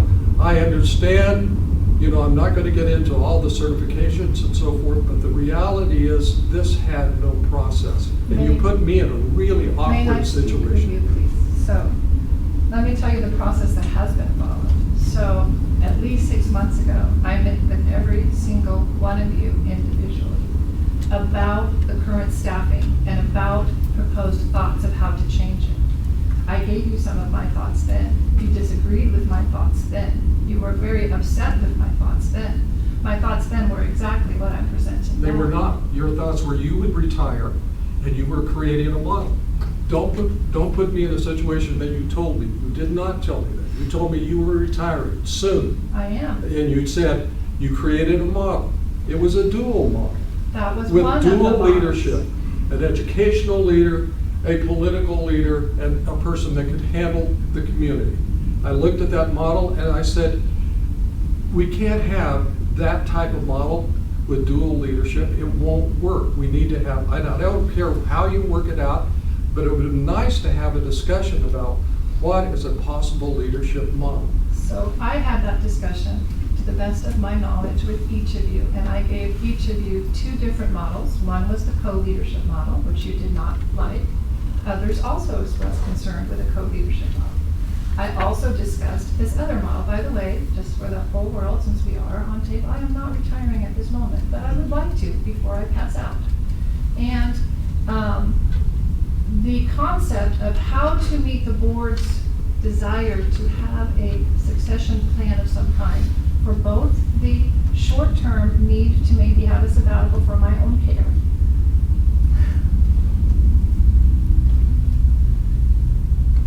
and the longer term of when I eventually retire. Both of these have been discussed. They've been discussed with the whole board, and the board has said to me repeatedly, why don't we have a clear plan? We keep talking, but we don't have a clear plan. Well, Cindy, So I came if and you spoke physically to- are not able to do it and you need a break, take a break. I'm not And- gonna be and- able and- to take a break and- until I have a No, plan then that works. I don't care, the board can decide who they'd like to replace you. What you can't have is paying for 2 different positions. If you want a break, take a break. We select I'm somebody, here.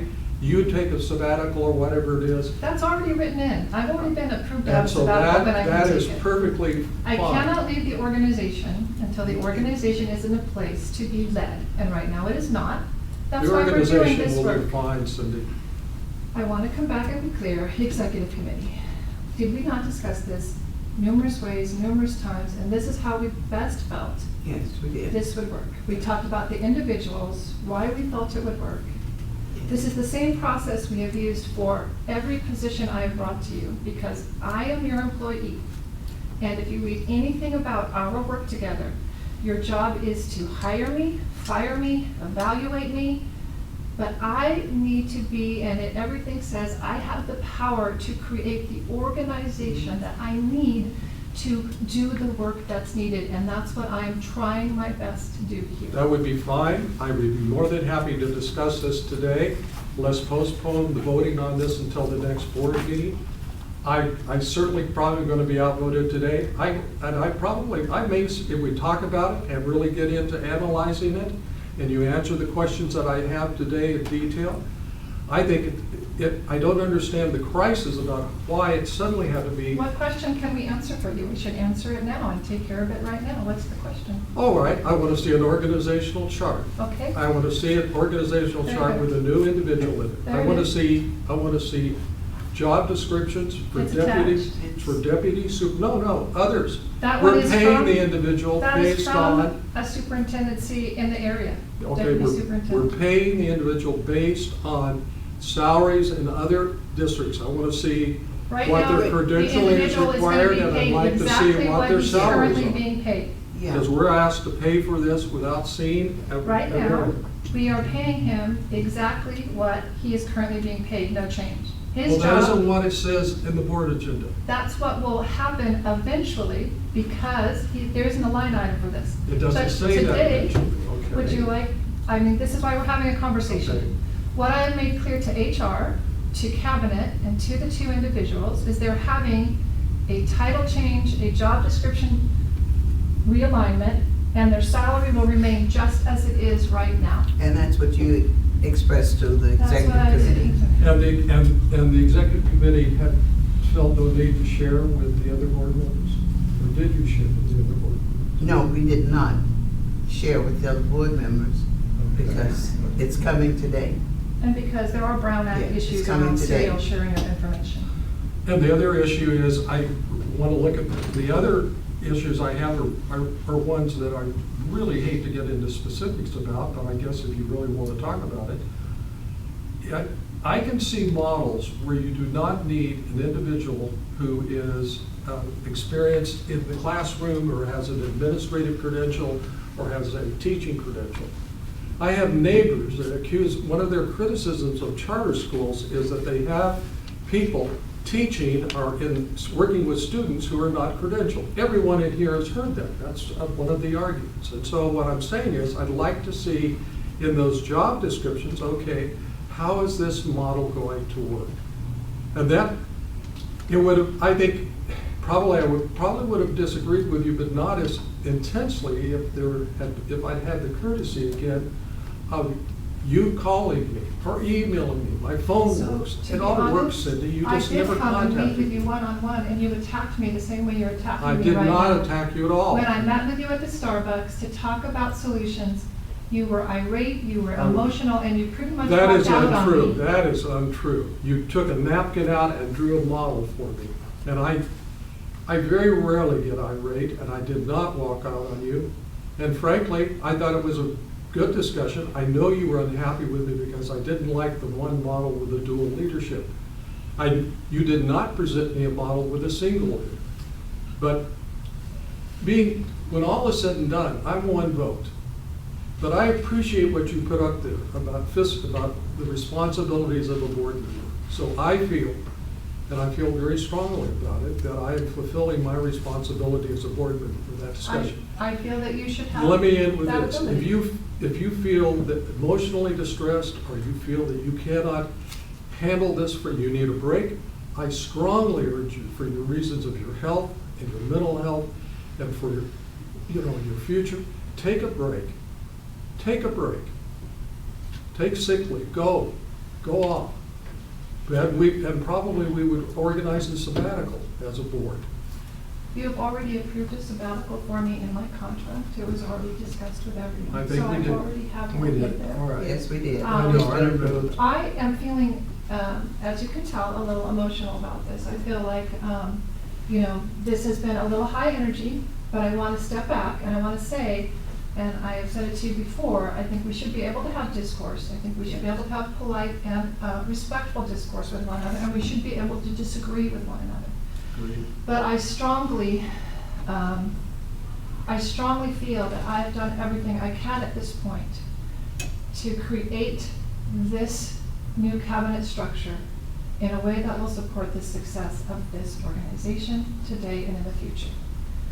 While I am exhausted from preparing for this without a secretary, it's not your fault, you're not here yet, which is why I'm emotional and tired. I am not having a mental health break. I am not unwell, I am tired. I have been expressing to Cabinet repeatedly, though, that I think when things are in a good place, like I've got to get my new secretary and assistant to the board ready for her role. And we have this structure figured out where the cabinet is bigger and broader and has more voices at the table and more strength at the table. When that happens, I will be able to, with peace of mind, go take a sabbatical where I can rest and take care of myself and know that the individuals understand the clarity of their roles in moving forward in my absence. It is not meant in any way to undermine the board's choice if and when I ever eventually retire, because, and I have this for you here, we agreed on kind of a draft form for this, and I've kind of highlighted it today. And for the rest of you, it's kind of more of a board document, so I'm going to ask your forgiveness. But if you read the first paragraph, I think it covers what we're saying right now. And I will read it so that you can hear. It says, should the superintendent CEO be absent from her role of a temporary nature, such as planned approved sabbatical, a family emergency, medical, or other short-term duration, the deputy superintendent acts or represents and exercises the authority of the superintendent. The deputy superintendent will be acting CEO and shall satisfactorily and prudently carry out the duties and responsibilities of the superintendent within the bounds established by the superintendent in law, which is what it says in the job description as well. It goes on from there to be clear that if I were to decide at some point to retire and have a planned departure, that while the deputy superintendent would be the acting CEO, the board would go into their search process for however internal or externally they wanted to choose their next leader. So creating this today was in answer to your direction to me that we need something for these short-term things for sure, and then we need this agreement that if at some point or when I decide to retire, you may or may not choose to use that temporary sabbatical type leadership as your long-term. That will be your prerogative. It says right here, you're going to look at internal and external. You're going to have a search process, etc. Okay? So this is what we have been revising each time we talk about how do we get clearer and clearer about the short-term answer and the long-term answer for if I leave. The fact is 18 years, I'm going to leave at some point, okay? And this made us all feel better, and this is in alignment with the blueprint and what we said we wanted to do in the blueprint. So, so this is, because I don't have a secretary, my best attempt at an org chart, because I didn't have enough time to figure out the technology. I'm sorry, Christine, you weren't here. But the way this works is that you are, of course, the umbrella organization. I am your one direct report. We have Blythe and Ina. The deputy superintendent reports directly to me, and then they have their own department they're still working from. They also work with these individuals, but this is when I'm not here, basically. But this is Michael and Christine, who are working in tandem. They have HR, they have academics, they have data, they have special ed, they have student services. This is a ton of work right now if you have not figured it out. It is so much work. And right now, if you had to guess, Christine, how many direct reports do you have here? With your psychologist and resource specialists and at least 10 people in here, right? At least, right? And then we have Aaron, he has a director, and then we have the facilities, and his new person will go in here. And you have about, do you have about 18 in here? 18 direct reports or so in your department? I have about, probably 14, 7, 8, because of facilities and everybody else. Okay, so what's happening down here is really complex. And if you haven't heard, the people who have the in-depth knowledge now, because when we were smaller, I could have it all. I would tell you the answers to everything. I don't have the answers anymore. Okay, so what you're hearing about legislation and 1505 and 1507 and the politics and what we can or can't do with Sac City and renewal and this, that's all right here. But Cindy, that chart does not represent what the job description says. The job description very emphatically says that all positions report to the deputy superintendent. They will when I'm not here and he's acting CEO. Fine. What I'm asking for was, let's have the discussion. I appreciate it.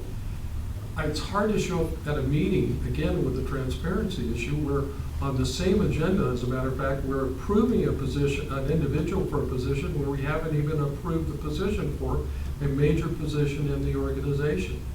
And as I told you, we had a discussion and you're answering some of my questions. I'd probably support this at the next board meeting. What I really am upset about, and you're right, my voice raised, but I did not get upset, and I never, I hope, harassed you. Please take. I never used that term. Okay. I never walked out on you ever once. But the reality is, it would have been nice to have that discussion today. This is a retreat. We vote on it the next meeting. But what I'm presented here with is, this is it. My suggestion would be that we go back to thinking about what board roles are. And the board role is not to micromanage job descriptions. This is not micromanaging. The board role is to hire me, evaluate me, fire me if you need to, but when you get below my job description and below the annual budget, which this does not impact because it's the same money as we already had before, then you're getting into my area of leadership. And if you're going to start being that you want to pull apart job descriptions below me, then that is exactly not what I believe is the separation of your duties and my duties. Well, it would have been nice to have a discussion about it today, and we could, maybe I could change a word or two in it. Otherwise, if we have to accept as you present, every position has to be accepted as you presented it with no input from the board to change anything in it. Is that what you're saying? I'm saying the board's role is not to write job descriptions. But if I wanted to change an and or a the or something in any of these job descriptions, I would say the board's role is not to write job descriptions. but you could never to have any input. Why are we, then we're just presented with a job description and that's it. And I'm not writing it. You are affirming my ability to hire the person to do the role that I need to run the organization. You're using an awful lot of eyes. Cindy, all right. I know you have the votes to pass this. I understand that. I've made my, there's no need for rating this. I know we are doing this publicly, and I think it's a good thing. I think it's about time that charter schools, had this transparency, had discussions like I'm having today, and things are out in the open, and opinions are really expressed. And we talk about, well, how can we best manage this organization? And where should the resources go? And as a board member, and I put a lot of time and sweat into this board, as you well know, I think I have a perfect right to make that presentation that I made today. I think I have a perfect right to make suggestions and job descriptions. And I can be told, go away, and I have no ability or right to do that. But once again, I've made my point. And if you want to keep this on today and you're not interested in me voting with you, the majority of you after the discussion today and providing me with some more information, that's fine. You'll just get a no vote from me when it comes up. If you want to wait till next week and come back with some of that information about other deputy superintendent's job descriptions and so forth, and some of the questions I have, you're very likely to get my vote, but that's up to the board. I'm very happy to meet with you, just you and I at some point, and talk about all your concerns. But I don't see how it's going to change the outcome of what's going to happen, but I'm happy to meet with you. That's fine. And have you express your concerns and show you the history of what brought me to this job description, Okay. where I got it from, what I'm thinking, and you can express your concerns to me. And if there's something that needs to be addressed, then I could do my best to address it at a later date. Then we will delay this till the next board I'm meeting? not interested in delaying it this Well, then time. that's, The board can overrule me Yeah, and that's what I was decide, gonna that's ask, their choice. if you would want to, if there's board members who would, Okay, because just making sure you understand, right now, we're in a study session item, so we're not in an action item place. this But- discussion. Just discussion. Any, Well, let me say a couple of things. Number one, I do support the concept. I mean, I served as deputy superintendent, and I know in general in school districts, the superintendent is often somebody other than the educator for lots of different reasons. We have also, as a board, always worked towards making sure that everybody feels that they are fully informed on everything. Now, whether they are, or should have been, shouldn't have been, whatever, we have always deferred to other board members if they desire more information. We do that on consent agenda. If somebody wants to pull something off the consent agenda, discuss it, vote it separately. We have often done it with board agenda items where issues have been raised. We say, okay, well, just put it on the board for the next meeting. You made the suggestion, you'd be happy to meet with Jack. I think that would be a good idea. And I think if it comes back the next time, we'd probably have a unanimous vote on it. And is But I that think it is the necessary? board.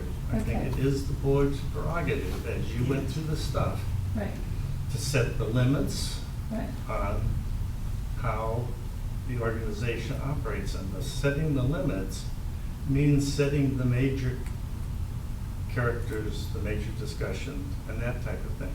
So making sure people are on board, I think, is a very important thing before. I mean, we've been talking about this for Right. several years. yes, Yes, we again, were. yeah. 2 weeks to another board meeting doesn't My change. only thing with this too is just to come back to what we're saying is our culture, which I believe is our culture, which is when this was posted last week, usually when someone sees something that's posted and they have a concern, they pick up the phone and they talk to me, or they come meet with Aaron, or they meet with Michael, they meet whoever. So this didn't have to come to today, to be a today thing. I feel like some of this responsibility is also that when something is on an agenda that you have a question about, you don't wait till the middle of open session to also make it be an adversarial thing. So for me, I would ask, however the board decides to move forward when we get to this issue. I also feel like there's some responsibility if we're gonna have an open relationship where we want to be able to pull things or talk about things or get information. There's ways to do it that could have been handled before today. That isn't just me. Some of it is a board member can be that person who asks for what they need when the agenda is posted. The second part is when we get to that agenda, if the board chooses to make a motion, which we're not at that place now, you'd have to get to the agenda, that they choose not to vote on this today, you have to understand that you would have to also pull the consent agenda item, which is going to place those two individuals as of March 1st. So we'll have to work with HR to change what is currently in this system for them to start those roles on that date. It's now in your hands, not mine, but those are the things that are on the board, and you will have to decide that as a group when you get to there, okay? Meanwhile, if you don't mind, I'm going to finish my presentation, and if you have more questions on this or something else, we can ask it, and then we'll wait for whatever the board's will is when they get to that item. So, dreams and aspirations, we've talked about in the blueprint. There were 8 ideas that were shared in the blueprint. Most are still just ideas. Staff have been researching and discussing the IB High School as well as the project-based. Those are our 2 most real. Also in the blueprint, I gave you a picture up there of dreams and aspirations and how they become reality. So I thought that picture was a good reminder. It was only a few short years ago that that pile of dirt was a dream and aspiration, and now where that is a high school. Certainly that was something that was wonderful to watch birth together, right? And we continue to provide quality opportunities to engage through the blueprint around what matters. We continue to drive our work and our focus. We continue to be impactful with CBAC Foundation and other ways through the blueprint and its work. We do stakeholder engagement through those places we just talked about. What we do it in meeting agendas where we are driven by the blueprint. We utilize the CBAC to assist in our discussions and development of dreams and aspirations. The foundation uses the blueprint to unify around purpose and industry partners, and we engage in fundraising. So we have some initiatives I want to quickly update you on. All 9 of our schools are currently CKH National Showcase School nominees. That is a big thing, okay? First time we've had all of our schools. Also, we were recently reached out to because we are under consideration to be a National Showcase District for CKH.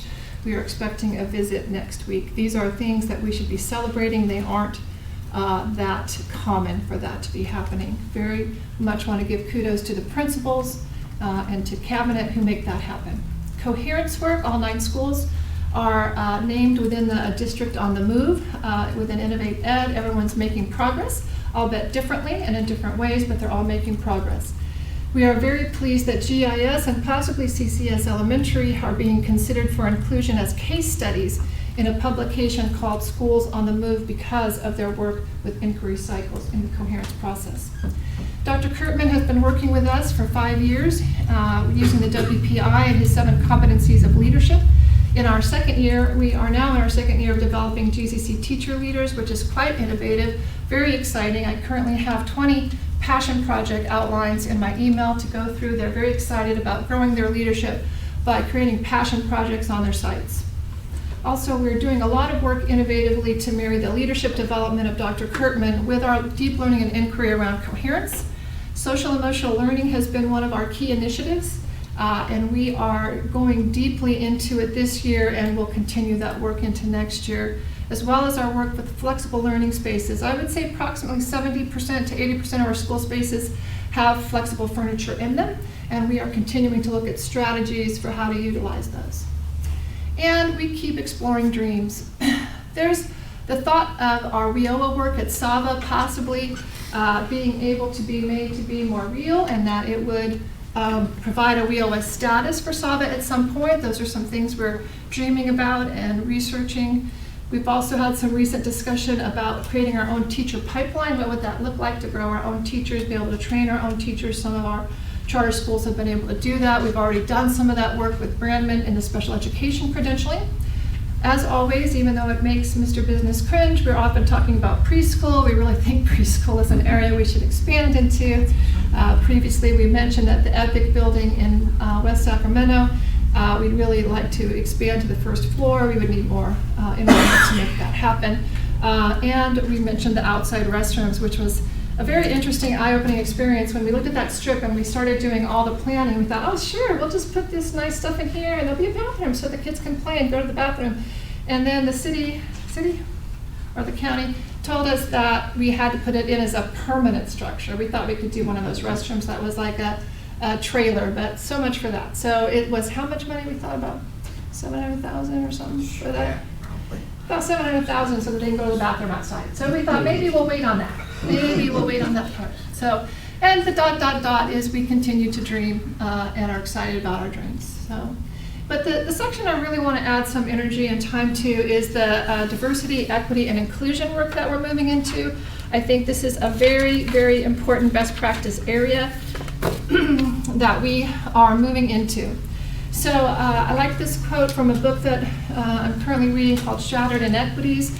The driving force that keeps spirits and energy high enough to meet equity challenges is that it is simply true, right, and just that every student has an equitable opportunity to acquire the benefits of a premium education. And so it's just, we're trying to coalesce around this idea that 18 years in, it's time to talk a bit about diversity, equity, and inclusion in deeper ways. Right now, we're doing some deep work at Futures, and that is because they have significant changing demographics. Last time I looked, I think they have something like 25% diversity, which is about 24% more than they've had in the past. And that's created some impetus to study this idea and to get better at it. They've been working with our Capturing Kids' Hearts consultant, Jeff Thorpe, to kind of bring together the two school campuses to talk about some of these changes.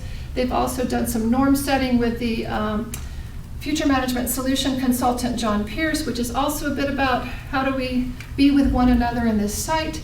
But we've started some deep work with Nicole Anderson, who is a consultant. She used to be the equity person for AXA.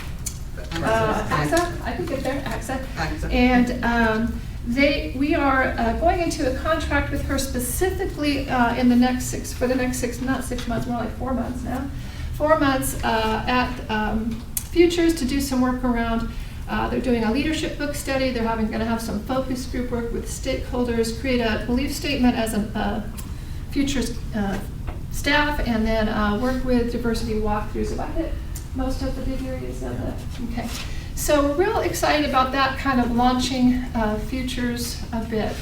So what we're talking about is these three things: diversity, equity, and inclusion. Sometimes people are somewhat curious as to why we would put those things together. So this is a visual of the three. And then I also have for you, in case it's hard to read online, your policy that you're approving today.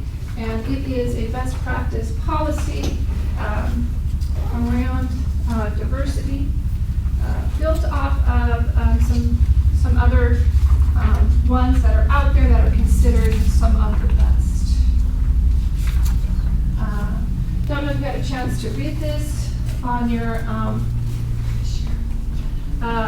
agenda, but this is a policy just to address the idea of equity in its various forms. It has some very specific language in it around developing and implementing policies and strategies, around assessing student need, around analyzing equitable access and resources, how we encourage students to enroll, how we provide a positive climate, how we adopt our materials, how we provide community groups availability to provide support services, employment and retention of diverse staff, and research-based professional learning, program evaluations, etc. It's pretty straightforward. Okay, it's about equity. So some of what we have been reading and learning, and some of the work that we have done, is that the best place to start if you're going to do deep work is with policy, so that you are both starting from the top down with setting the vision while you're coming from the bottom up. And so that our equity work needs to be surrounded on both sides, if that makes sense. Okay. Along with that, I would share with you, and this is in very, very draft form. So this one's not on your agenda because we're not adopting it today. It's just kind of a first attempt that we want to get from policy, of course, to action. And so what you'll see here, which has got draft in the background of it, is just a basic kind of starting point around, it's definitely not ready for prime time, but it's got kind of an introduction, a bit of a mission statement about diversity, equity, and inclusion, and some of our core beliefs around the work, which includes embedding our CASEL work that we've been doing on social emotional learning. It includes incorporation of disability and disabled, or other abled, however you say that, I'm sorry. But it will be, if you look at the second page, this will be where the meat will go, and it will get more input from cabinet principals and others before it becomes really a plan. So it's just I wanted you to see that it's a starting point. But if you look at the bottom where it says still to be determined, person responsible, timeline, measure of success, and specific strategies. So those, I want to have us build this out to the place where each of those letters you see up there have that. Who's responsible? How long will it take them to do it? What does that look like? What are their strategies? So this definitely has to be co-created with many people, and I see it as probably multiple months worth of deep work before we get to it, and it will still be a working document that will be changed as we go along. So some of the questions will be, this was taken from some other work that others were doing and kind of cobbled together, if you will, were the things that I felt fit for us. So some of it will be, as we look at the 7 goals, are the 7 goals comprehensive enough? Did we miss something? Is there overlap that we don't need to have there? So we've got quite a bit of work to do there. But I wanted you to have a sense that we are getting serious about the work with equity, okay? Cindy, Yes. where do you think we stand with this? I mean, you obviously have spent a lot of time reading about it, and I have read the proposed philosophy, goals, and objectives, but where do you think we I think we're all are over as the an place. organization? We're all over the place? We're all over the place. So I think some of the Sava schools have been doing some work in this area and are making progress, but have not arrived. I think some of our primarily Slavic schools are not aware of what they do not know. I think Futures has a lot to learn, and it's getting in their face right now. And I think for them, it will be about implicit bias. It will be probably about looking at their discipline data and why there's an over-identification. So I think there's multiple layers of this. We tried, Jason and I were involved with this some years ago. We tried 2 or 3 different attempts at cultural competency work some years ago, and we didn't have people in a ready space for it. And we backed off because we had so many other important things to do. And so, but the time is right for 1,000 reasons. The time is right. I can't bring it up, but is this where we're hiring the Hanover Research? That's related to it. I'll get to that next. Yeah, okay, I certainly believe in research. Having done quite a bit of it in years past, and I brought up the Hanover, I just will throw this out. I would ask you to look at their website. It's really hard to get through with their jargon, and there were some good feedback on it, but I will tell you, there was a lot of negative comments, particularly when they have a high turnover in staff, and some of the comments made by the staff were really, really damaging. But the one that really hit me were the people that they surveyed, talking about the ethics of Hanover survey and breaking privacy and so forth. I would just urge you to take a look at it. If it's not critical today, it might be an item we want to take off the agenda and then have come back to answer some of those questions. So for me to give you the background, Hanover Research did a presentation at the Superintendent Symposium with a couple of superintendents who I have a close relationship with and who I trust. Those superintendents were doing work with Hanover Research around equity and were well pleased with the work they did and were presenting the outcomes of that work. Jason and I got on the phone with Hanover, talked about what we thought we wanted to see this year, what it would look like, and if they could do that with us, and came to where we are. So I have talked to people I know who are using them, who didn't express the things that you are saying on their webpage. If we have a concern about student data, that certainly is something that we can bring up with them in terms of ensuring that they meet that need prior to signing the agreement, if that's a concern for you. It was not a concern for the other 2 superintendents who I spoke with who are using them. You know, if you read that, and just maybe when you talk to them again, ask them about the criticism about the research methods that are on the website. And the 2 specifics that jumped out was apparently they pay people $10 to fill out a questionnaire, which is not unusual and so forth.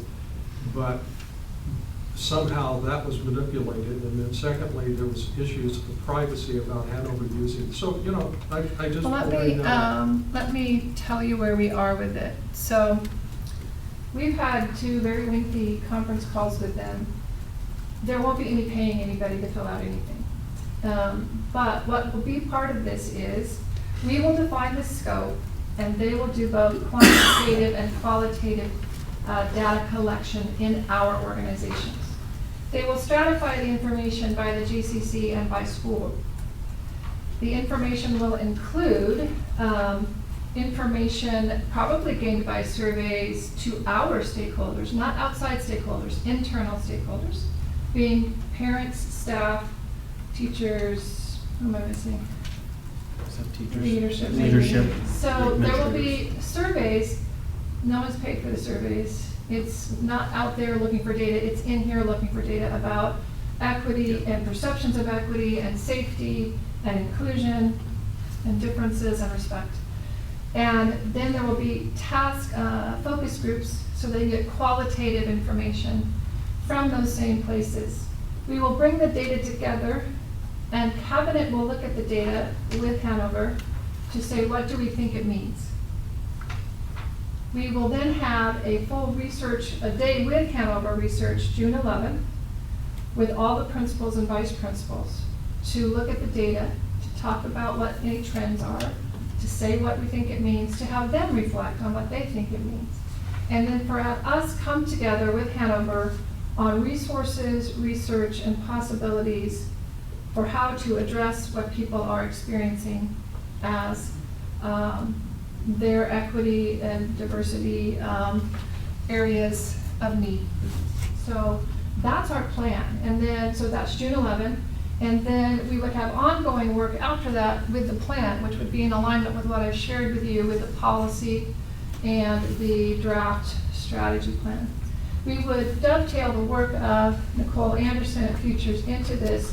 We would dovetail the work of Summer at SAVA. In fact, we're going to hijack, not hijack. What's another better word than hijack? We're going to go with her, with SAVA, into a half-day training in August for principals, vice principals, that she has already had planned around diversity as part of this. But then we're going to parse out for the rest of the year what either research or research-based strategies Hanover will do. They have a consultant who works with us for the entire year. And then we'll reassess whether they were worth it and whether or not we're going to go forward with them sometime next spring. So that's kind of the deep work we've done so far with Hanover and why you have the Hanover. We've talked to Mr. Business about what we can afford and where we're going to afford it and where we're going to code it to. And we've talked to the principals already about the work and how it's going to play out. So I'd be concerned about pulling it after having already confirmed it with the principals and confirmed dates, etc. But I can certainly answer any concerns you have with them and ensure they answer those. You might ask them to respond to what I raised with the board. Okay. Their comments, the negative comments on the website. I will do that. If you have further ones on what you've said today, let me know, but I will absolutely ask them to respond, and I will forward that on to the board. And I appreciate if you let me know what the response is. I just said I will forward it on to the board. Oh, you will. I didn't hear that. So, all right, so as we've just expressed, leading from policy, we have the policy that we're adopting today. Even with that policy, you will see in the background, I believe we said it's a living document. I won't be surprised if during the work this year, we don't come back and revise it at some point as well. But it's a good starting point to set a vision for the organization. And then the second document I shared with you was that very rough strategic plan. I want that to be a 5-year plan. We would see that coming back to you in some form, probably study session for quite some time in terms of how we're developing the specifics of that. And then the Hanover Research, which we of course just spoke about. And then excellence in planning. We're trying to get much better with our principals and our school sites about planning. And so I know there must be some reason I have March 1st in there. I don't know why I can't remember what March 1st is about. What's March 1st about? The beginning of the Hanover. Oh, the beginning of the Hanover contract. Okay, so we begin our work with Hanover on March 1st. June 11th is the all-day with principals and vice principals because they're going to use March to June to do the data gathering. And then July 27, 28, and 29, we'll have our retreat for the administrators somewhere in there. August 5th is this training that I just spoke about with SAVA, half-day training on diversity. August question mark, that's you, because that's somewhere in there will be our retreat. And then October 12th is that half day I told you I'm so excited about that we're going to do the GCC Con, and we're going to share the teachers across. And then just want to tell you, under construction, we're kind of excited. I've tasked Ed Services with working on best practice guidelines for next year. Really, again, remember it's only February, planning ahead better in terms of their coherence work, their inquiry cycles, what's being asked of them, how to incorporate this equity work in that and the other key initiatives we're doing. So Ed Services is going to provide them with some best practice guidelines for that. And that is it for the strategic planning part of this. And as I understand it, Mr. Sandler, are we going to take pictures? Yes, we are going to do, so throughout the day today, each of you have been receiving small trinkets, gifts. You came this morning with your flowers. This is actually on behalf of each of our schools. January was the month in which we celebrate school board members.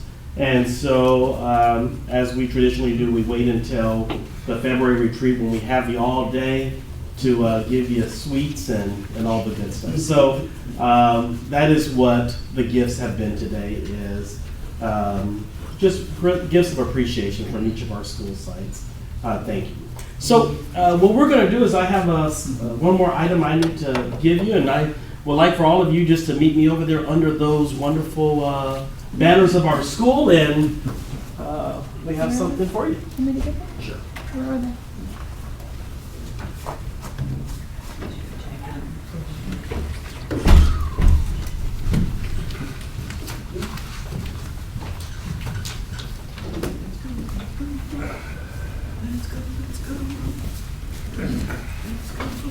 Scares me to see this over there and then You want us to, They're bringing, he's got something to present. you want us on? It's a good thing. You want us on the ramp? I think he wants you on the ramp, yes. On the ramp, When okay. can we Yeah. get an honorary doctorate degree? That's what I'm looking for. Me too. I'll split my payments with y'all. I am. If you'd like to also. pay for some of my, I'll put I any just title pay you for- want. I'm paying for my daughter. I pay. All right. Too. I've already given my. Oh, okay. I'm paying for my daughter too. Come on this way. Well, I'm paying for one of mine, does that? All right, so these are gifts from COA Go on in, Harry. Elementary. And so Bruce, that is you. That's you, Bruce. And then we have yeah. Blake, can you go with you? Because I will completely butcher. They have to be able to see the GCC If board we come on. across, like a beauty queen. And then Miss Lily. Miss Lily, you never look so good. I never look so- I think you're wearing the same earring. Oh my God, you think I'm wearing the same earring? I hope I'm not wearing the same area. And then Jack. Oh, long hair and all. Alright, these are. Who was it, Ina, again? Who did these? Community Outreach Academy. No. But the students. Students and COA Elementary. Especially talented. And then Mark. Wow. Mark Anderson. No glasses. No glasses, that's good. Where's That Harry? is good. Mr. Block. I know I live, Mr. I know I live Brown. good. Got it down. You're looking really good. Where's all that hair? Oh, they took it off. Hey, I just got it off. Looking good in both. Yeah, I like that. That's my And then Dr. Peterson. Oh, I think you're much younger. I like that. Oh, just put that over there. Don't want to see that.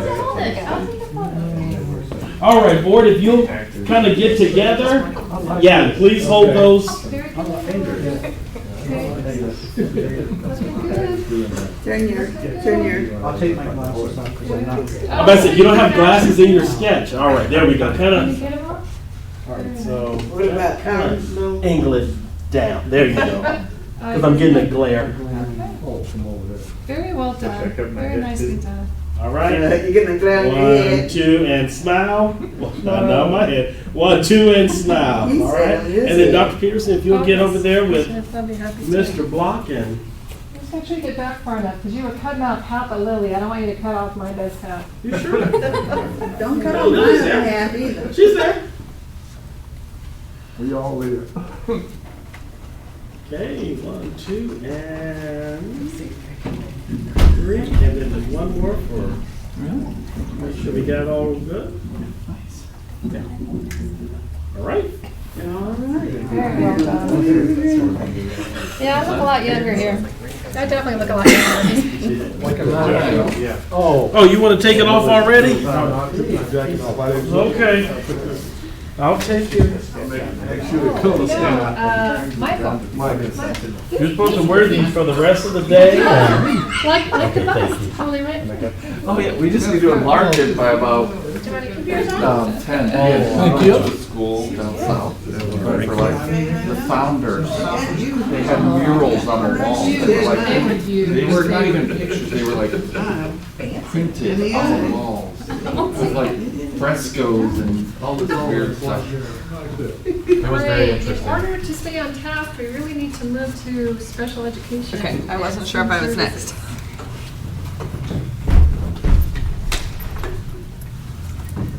Michael, you're not smelling in that one either. Well, this was taken from the picture. It's online. I'm the mean one, see? Has Aaron seen his yet? You like this one? No. So there's I think you did a pretty good job. So you look Did a good. great Sixth job. grade Well, is if doing- you Well, you look- look serious. Yeah, well, that's the picture that's online. Okay, ready? I'm not, everyone else is fine. Okay, we're back. We're back? We're back. All right. Well, I'm back. So, Okay. very good. Thank you again for the opportunity to talk with you. I was here a year ago, if you can imagine. That was one of my first times in front of you, was just a year ago. And I really just focused on special education. And I broadened my presentation this time. We'll spend some time on special ed, most definitely, because we have so many changes. But I wanted to sort of add the umbrella of what are the other things within the department that we're working on with that student services lens. Okay. So if we look at sort of overarching what is happening in our corner of the area over there, we have special education, but with my school psychology team, we're also expanding and moving in a lot of other areas around 504s and SSTs. And then just the data and some of the other things, as well as the work with Dr. Peterson on the social emotional learning. And I'll talk a lot about some of these different pieces as we go forward. I still think Aaron's org chart is the best. Mine is very linear. But I did want to give you sort of a visual of sort of how all the pieces are coming together. So my rough drawing of what that looks like. And then when we go into special education, I want to make sure we talk about where we are with enrollment, what our staffing's looking like, what it's going to look like as we move forward, bringing on our last 3 schools in the next school year. And then as I talked a little bit about where we were with special ed accountability when I talked about the dashboard, but I want to talk about that as well. First of all, we have been approved by the El Dorado Charter SELPA for our last 3 schools, so I think that's something we want to celebrate, that their board has approved us, which means all of the schools will be under our umbrella, which will be wonderful, starting next year. So enrollment numbers, nothing very fancy here. They look very close to what I presented to you around that December 1 when we had an opportunity to speak to the board, which is sort of a cutoff number in the special ed world for a long time. Saba, Sac City still is growing pretty exponentially. We have 187 students currently with active IEPs on that campus. We are also seeing quite an actual growth within HLA, but that's pretty typical. I would expect with the enrollment numbers changing there. And then when I talk a little bit about sort of the pieces that we're doing in the 504 SST process, I'll talk about COA and what we're seeing sort of with those numbers. So staffing wise, so as we are approved to bring our new teams on board, I wanted to talk a little bit about what our proposed staffing will be, and then some of the sort of recommended staffing ratios around special education. So if we look currently on our campuses, if you look for example, COA, we have one teacher that really serves that elementary population and another one that serves the middle school population. That middle school, when 6th grade comes there, she will serve them on that campus. So she's currently serving those 6th graders, but at the elementary school campus, they have some para support. All right, pretty typical model across the board. GIS looks very similar. Saba, a few more teachers, especially because of the number of students that we serve at Sac City. They've had probably our biggest growth in hiring over the year, but not any different than what we had talked about earlier this year. But when we look to bring our other schools on board, Aaron and I met earlier this week, it's all running together, to really talk about what, with those 3 additional schools, CCCS, HLA, and Futures, what that funding looked like, how that would fit into their overall budget with our overarching desire to always try to stay within our budget projections for special education. So for CCCS specifically, they're currently served by about 2.5 2.75 FTE in the RSP teacher space. But talking with John and looking at their budget, John agrees that we're gonna start our proposal with them with 2 full-time FTE that will serve the elementary and the high school campus. Okay. The thought is we have those CTE programs that are on the elementary campus that will help sort of balance the caseload on that elementary site, but that elementary teacher will also need to serve high school students. We're very lucky. We have an intern eligible teacher that is on the CCCS K-8 campus who has a tremendous desire to stay with us as a special education teacher. So she's already said that she would like to interview. John is working hard to see if he can retain one of the Twin Rivers Unified teachers that he's fairly connected with at the high school campus to see if she'd be interested. It's going to be a tough struggle where for her to leave a longevity position, for lack of a better term, and the benefits that come with that. But he is very confident that having his own staff will help for him to be able to serve students in a better way. And we're going to start that as our model. He uses his 2 paraprofessionals now to support students, and then similar to SAVA, the students are actually housed with the sort of teacher, and the special instructor serves as a case manager. So they live with their general education teacher, the special ed teacher pushes in to provide support in that independent study environment. We have had an increase in the number of qualified students at Community Outreach Academy. We are happy with that process, and that I will need to affirm the school psychologist and the team, the RSP team, and the leadership team at that campus. They've spent a lot of time in the SST process, really talking with families to overcome some cultural barriers around special education. They've taken forms that look very official and have tried to really humanize them. They've gone on the radio. They've talked about different ways that it is not a stigma, it is really about the service model. With that said, that campus will probably need some additional paraprofessional support to meet the service model that is being outlined in those IEPs. But we are having more students qualify there, and that's really about that team. Okay. Futures in HLA on that Rancho Del Paso site, we're going to propose 2 teachers that really support all the students on that campus. I equated it on this projection as a 0.5 and a 1.5. Really depending on caseload, it may be a 0.25 and a 1.75. But as Aaron and I were talking, we really felt that funding-wise would match well to serve the students on that campus, and I think it'll allow us the flexibility as we see enrollment with HLA and futures fluctuate, that we have 2 teachers that belong to that campus that we can then provide service to students for. Okay. We will not be hiring any additional school psychologists, but the opportunity to fill our school psychologists, sort of anticipating where we're going to go. Our 4 school psychologists it's pretty much within guideline that you would have that many for the number of student population that we have, to not only serve our special education students, but to provide additional supports to our general education students. I don't see that we're going to add more behavior staff. We currently have a part-time behavior therapist that we had to hire based on a student's IEP for a TK student at GIS. He is a student that is significantly impacted with autism. We are continuing to do some additional assessment. If I anticipate things that we need to wrap our heads around in this department is how we're going to service students, this child being an example, whether we can find a way with additional support staff to allow them to be fully included, which is really the model. That is really the hope for all of our students, that they're fully included in the everyday activities on a school campus.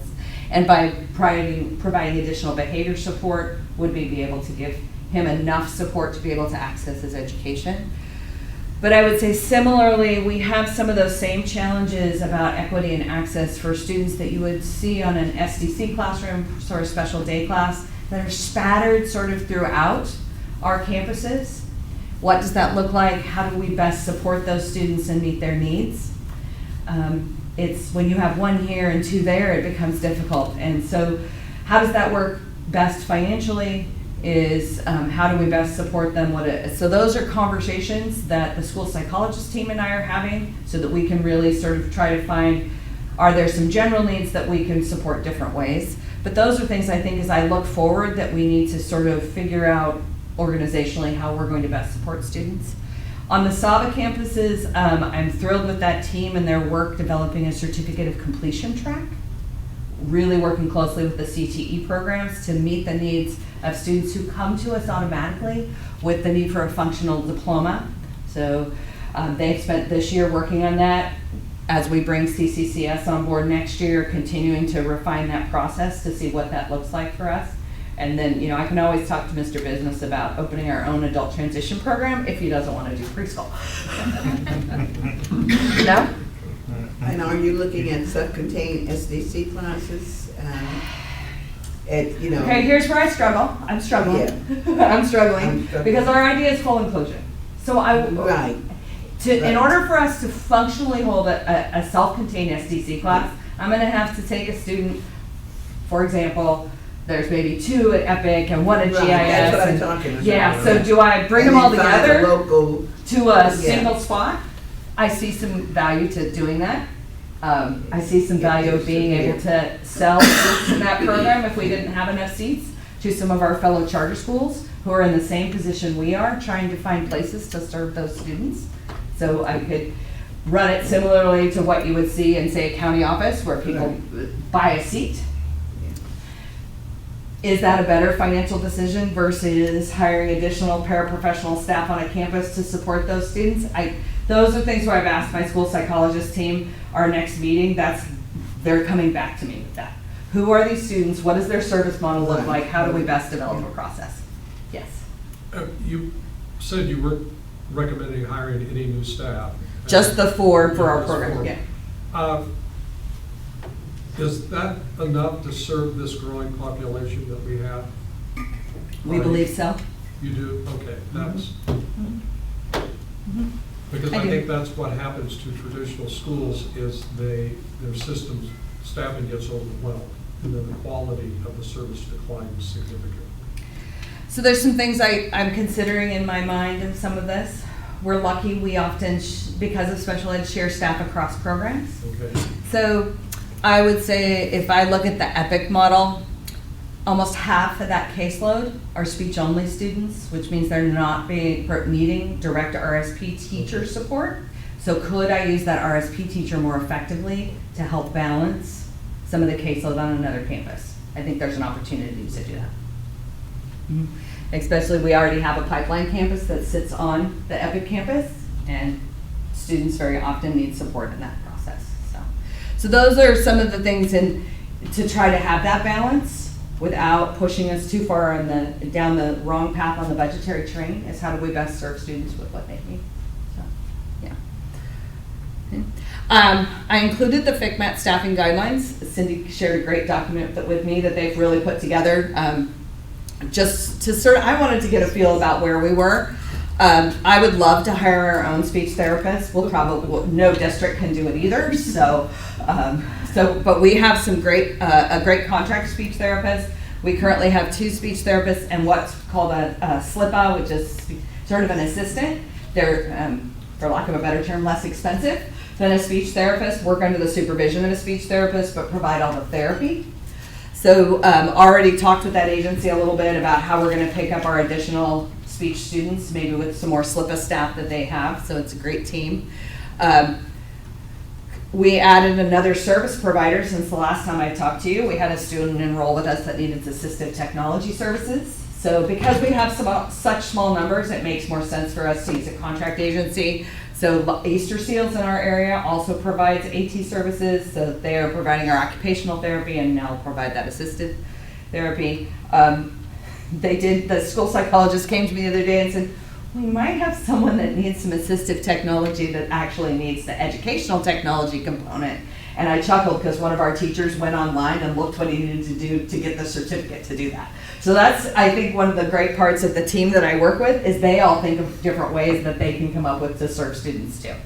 So he's already figured it out. He just has to take a couple classes. I laugh. Okay.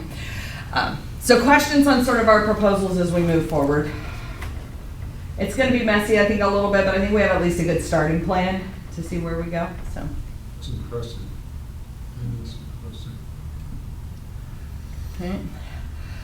So moving to the accountability piece, if you remember last year, my first conversation with you was about us having schools in what was called performance indicator review. It's the first time charter schools individually had special ed accountability. In the past, that had been really handled at the SELPA level. So Twin Rivers Unified would have been the provider and would have made those adjustments. We got to really drive some of that on our own.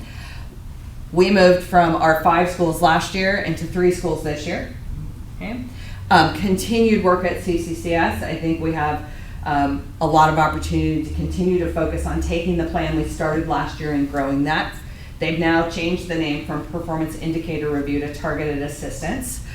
COA Middle School, I think our greatness there and our opportunity there is we had to put our Performance Indicator Review plan together with Twin Rivers Unified last year, knowing that they were not going to be our provider. So we're in this very interesting sort of dance to develop that plan. Now that team at COA feels very connected to their students. They have, I think we'll continue to refine that plan to get a little deeper into the work we need to do, because special ed accountability at COA is around the academic indicators and what we need to do with instructional practices. And then the SAVA schools were all lumped together last year, okay? Because of the change, they are now their own LEA, which is why SAVA Sac City sort of surfaced up. Again, it's some of the same processes we started with the Twin Rivers site last year about how do we refine process, how do we talk about some of their onboarding pieces to retain students. Because for those campuses, it's about dropout rate with special education students, okay? And all the schools have really focused on we need to know where these kids are and just doing their outreach a little differently than I think we've done in the past. Okay. So we will create those plans in partnership with the El Dorado Charter SELPA, and then CCCS will work with Twin Rivers again. They're their own SELPA now as we transition. All right, questions on special ed before I sort of go to the student services piece? No, you've done an outstanding amount of work in a year's time. Thank you. It's only been a year? It's been a year. Yeah. I'm really excited to have the rest of the schools on board with our team. I'm not going to tell you those schools have not felt frustrated. I felt frustrated on their behalf, especially as we get closer to the end of the school year. Overall, as an organization, we were so passionate about serving kids that being able to have their own staff to be able to have the pieces integrated, and that would be the feedback that I would say from meeting. I meet once a month with all of the site principals, even our Twin Rivers site principals, but the conversations are so different. Those schools that are on board with us and the work they're doing and how they feel they make those impacts, and then where we're going. So I enjoyed my phone calls this time to go, we're talking about staffing for next year. That was nice. Okay. So moving to the student services piece. So we have done a lot of work over the last year in developing our own 504 and SST process in partnership with the Charter SELPA. They had a very nice process. We refined that. And our school psychologists are deep in every school campus as part of the 504 and SST teams, which is not typically where they land. Often they are sort of brought in at the last minute. But our team said, no, we want to be at the table. We want to be there to create ideas. We want to be there to talk about interventions and supports. So we're also not surprised, and we're bringing a student to assessment because the student really needs to be at assessment because that student study team process was not working. They've done training here. They did an ed camp on the 504 SST process.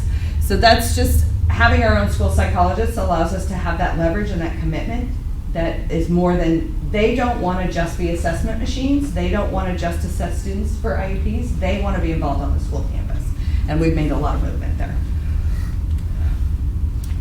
Our health services department, we've still struggling to find a school nurse, as is everyone around the state of California. And then we had a contract nurse who got pregnant. I was like, whoa, wait a minute. And ended up leaving. But we're moving forward, still doing a lot of the things. We're part of the county office health collaboratives, the first aid support out on campuses. We have to do all that state reporting. Involved in 504s and IEPs and diabetic service plans. But I think our big challenge is looking at these immunization updates with AB 276 and how we're communicating that Galen, who is our current school nurse, is working closely with the respective health departments to make sure we're all on the same message. And then this team around here knows how much I love chickenpox, because that's all I think I've been doing. Yeah, don't. Don't start on Remind me, chickenpox. when they enroll a student in kindergarten, they have to have the shot. What means- Well, so this is the interesting part And about then this at age- process. And then when they go, what? is Seventh it? grade. Seventh grade, so it's Seventh between kindergarten and seventh grade. Yeah. Oh, so, okay. But the medical exemption pieces, there's the legislation, and then there's the, very frankly, the health department interpretation. Right. And Jason and I are working on finding alignment. So it's been an interesting process. So eventually in 2021, that all those exemptions will come in through the state. They call it CARE. It's the immunization reporting system, and it gets us as school people out of the middle. And I'm looking forward to whatever. Even though I know the system will be bumpy, I'll be happy for us not to be in the middle of that. Homeless and foster youth is sort of under our umbrella. Really, our focus here is really looking at our enrollment protocols to make sure that we're identifying students. I think the data's told us statewide we're not, so what can we do when students enter with us to be able to do that? This probably impacts our high school campuses the most. Done some work, and I've been in partnership with Jason to really look at attendance and truancy, developing our sort of a SART team, a school attendance team here at the GCC to support our schools, but really looking at that chronic absenteeism, how do we help move that indicator, and how do we provide supports to campuses for that. As I mentioned in my dashboard conversation, the rules about suspension, we had to have shift in thinking. We had to really think about that we need to find alternatives. We've done a lot of training on making sure that we're entering the data correctly. We needed to do some code table updates within our system so that that data was going to CalPADS correctly. And then civil rights reporting has always included suspension data, but they've added some different elements every 2 years that we now have to look at a little differently, because all those systems are now all talking to each other. Is there still zero tolerance for students who bring like a knife to school? They would be suspended, or do we now have to keep them in campus? We're looking for alternatives to suspension. Even in that case? If they bring a firearm? Firearm is pretty much, you're good, but we're supposed to look at alternatives prior to suspension and expulsion. It really goes down to all that disproportionality piece. We can no longer use 48900K, which all of us who went through admin school told us to put 48900K on every time we did anything. We can't use that one anymore at all. It's a disruptive behavior. Yeah, disruptive behavior has been removed. We are looking at discipline very, very differently than they have before. It's become a civil rights issue that they're addressing.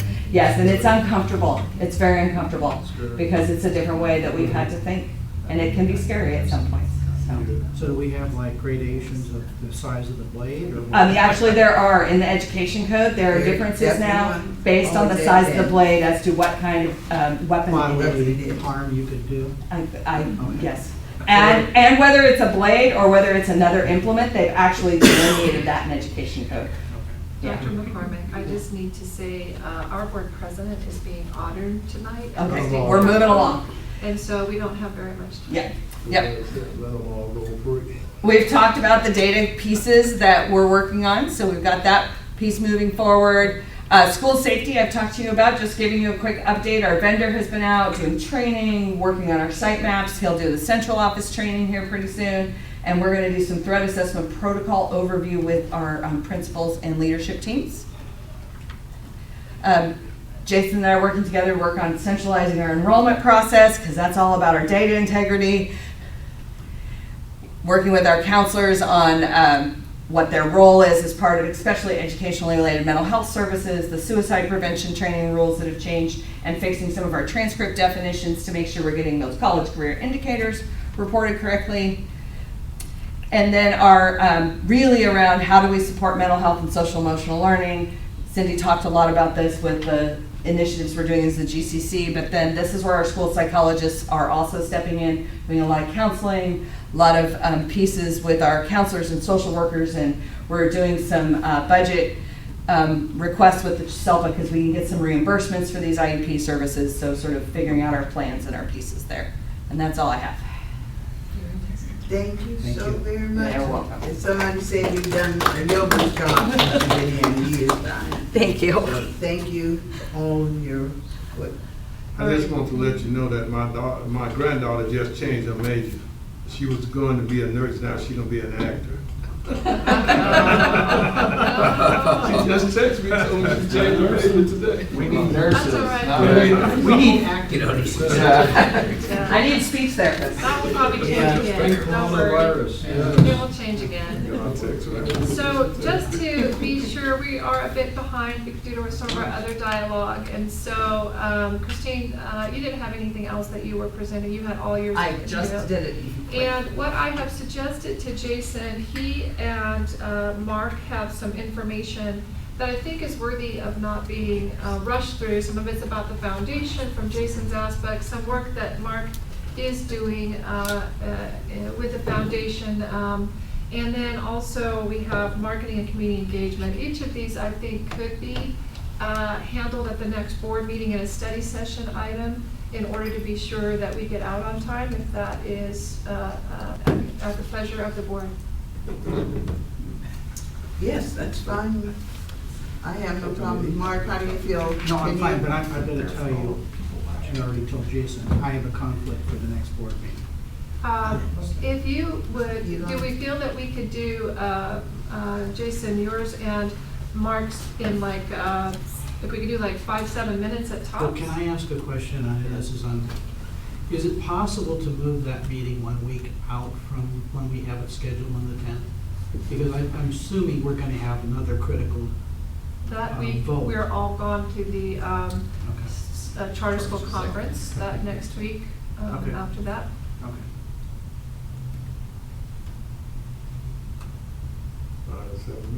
Okay. Are they gonna, I was waiting for the pleasure of the board, what the board Oh. would like. yeah, I think we have time, if they can do their Okay. report. That would be Okay. the, what, the 17th? Well, or even the Wednesday after. I mean, I know everybody's got, even the 11th. So can you do your report now? Is it more involved in No. 5 or 10 minutes? No, Go for it. Well, that's fine. okay, Okay, so. because I have 20 minutes after. Business, whatever, business, the business items is fine. I'm in the And what we will do is, While you're bringing that up, if I could pull the board, Mark asked the board if they were willing to move the 10th to the 11th, is what I understand. So what is the board's desire of that? So from a Tuesday to a Wednesday. Because I prefer to give this a little bit more, not to Then a rush it quick, through, yeah. if that would work. The 10th of, Instead of the It's 10th of currently on March, the the 10th, which 11th. is a Tuesday. You won't be back yet from travel, so if we could do it on Wednesday, the 11th. Yeah. Is the rest of the board available on Wednesday, the 11th, canceling the 10th if we did so? right there. I'm sorry, that's what it is. because we got so stinking organized. He will not be here. Were you gonna be here on the 10th? No, I'm not here. I gotta check on the 11th. I'm not sure. I think I may have something on that. We got two meetings out, Tuesday the 10th. I mean, in terms of your report. The 11th works for March is me. a horrible month. Why don't we just at least introduce it Sure. today, and then we'll Let's see, do that. we'll talk about next That's steps. fine, okay. So I am just going to go to this. So board, there's some work that really started at the earlier part of this school year. And it was intentional work with the foundation really to help to start developing a unifying message and story to aid the foundation really in its developing and expanding its fund development. And Mark is the board's representation to the foundation who kind of helped drive this conversation and some of the work that's happening. But really the thought was, how do we come up with a funding message that the foundation can unify around to go out and seek corporate funds, other dollars on behalf of our students and programs? So Mark. Mark. So basically, what we're talking about is creating a gateway brand. You know, we put a lot of energy into the blueprint. It's really kind of our roadmap to success. You know, it's truly provides structure and continuity in telling our story. And the mission, vision statements tells who we are, why we exist, what we do. The challenges we face is we're still a best kept secret in the community. So if you think about charter schools, so we're over 5,000 students. Some of the ones that come to mind are Natomas, St. Hope. You know, Fortune has spent some money on advertising. But what we're finding is a lot of people don't know who we are. And there's some consequences by not having that identity in the community. So how do we differentiate ourselves from the others? I mean, we have some very successful outcomes of what we've done over the last, and I'm going to say 18 years. But we really have not articulated that out to the general community. You know, we internally, we understand why we exist, we understand our accomplishments. But it is important to take it to another level. And what we're talking about is capturing our unique value proposition. So in the private sector, that's a big deal. Like when I was with HP, we had to identify who we were because we had a lot of competition. Now, a lot of times in education, we don't consider it competition, but it truly is. I mean, why? There's consequences when we don't acknowledge that. And so our idea was to develop a GC brand and enhance our storyboard, because the roadmap is truly the beginning of our storyboard. So some of the benefits of having a compelling brand is growing our community image and identification. That's the one that I just mentioned.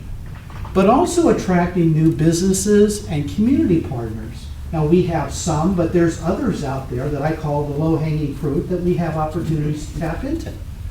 The other one is growing our future student population. You know, getting more students to come to our schools. And then the last one has to do with funding channels. Now, as you know, my last 5 years with HP, I was the philanthropy manager. And we would look at lots of different schools. In fact, we had a big focus on education. And there's plenty of organizations out there that can help us enhance our programs and grow our programs through these kinds of funding sources. So that's kind of the overview. So why do stories matter? So facts and features, everybody has that. The idea that you're trying to do is engage people at an emotional level. You want people to understand your organization from why does it pull on my heartstrings? Why should I care about what you do? What differentiates you between yourself and others? And so that's really the part that a brand or a story like this helps you do. It does the storytelling in a great way to keep this from happening, that you're more than just a commodity, as it says in here. So brand storytelling is to complete the narrative. It shows not only how you do business, but why you're out there in the first place. Why does Gateway matter? That's really what you're dealing with. So here's some examples, and maybe Jason, because Jason's a little bit more familiar with these companies. So just to share a little bit, you know, one of the things about brand stories is in the marketing world, there's something called archetypes. And every organization has an archetype. It's basically what defines you, what people say. So you think about the blueprint and all the words that were listed there, they speak to a little bit of who our archetype is. And so Mark and I worked with our consultant to conduct a focus group of administrators, classified, certificated leaders, just to kind of begin to see what our others saying our archetype is. And I will tell you what was, and we'll share more about this down the road, it was very symbiotic to the work that we're already doing, and I think that was encouraging.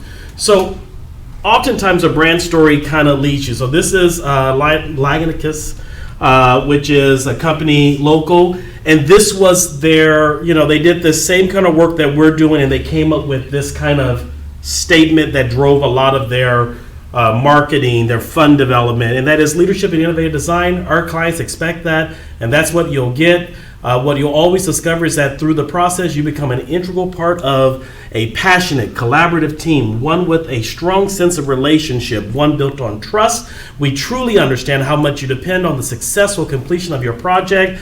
You'll be surrounded by a team that is invested in it as you are. In the end, you will enjoy the process, the relationship as much as the finished product, because after all, it's not about us, it's about you. Create more than a project, create a relationship that lasts beyond design.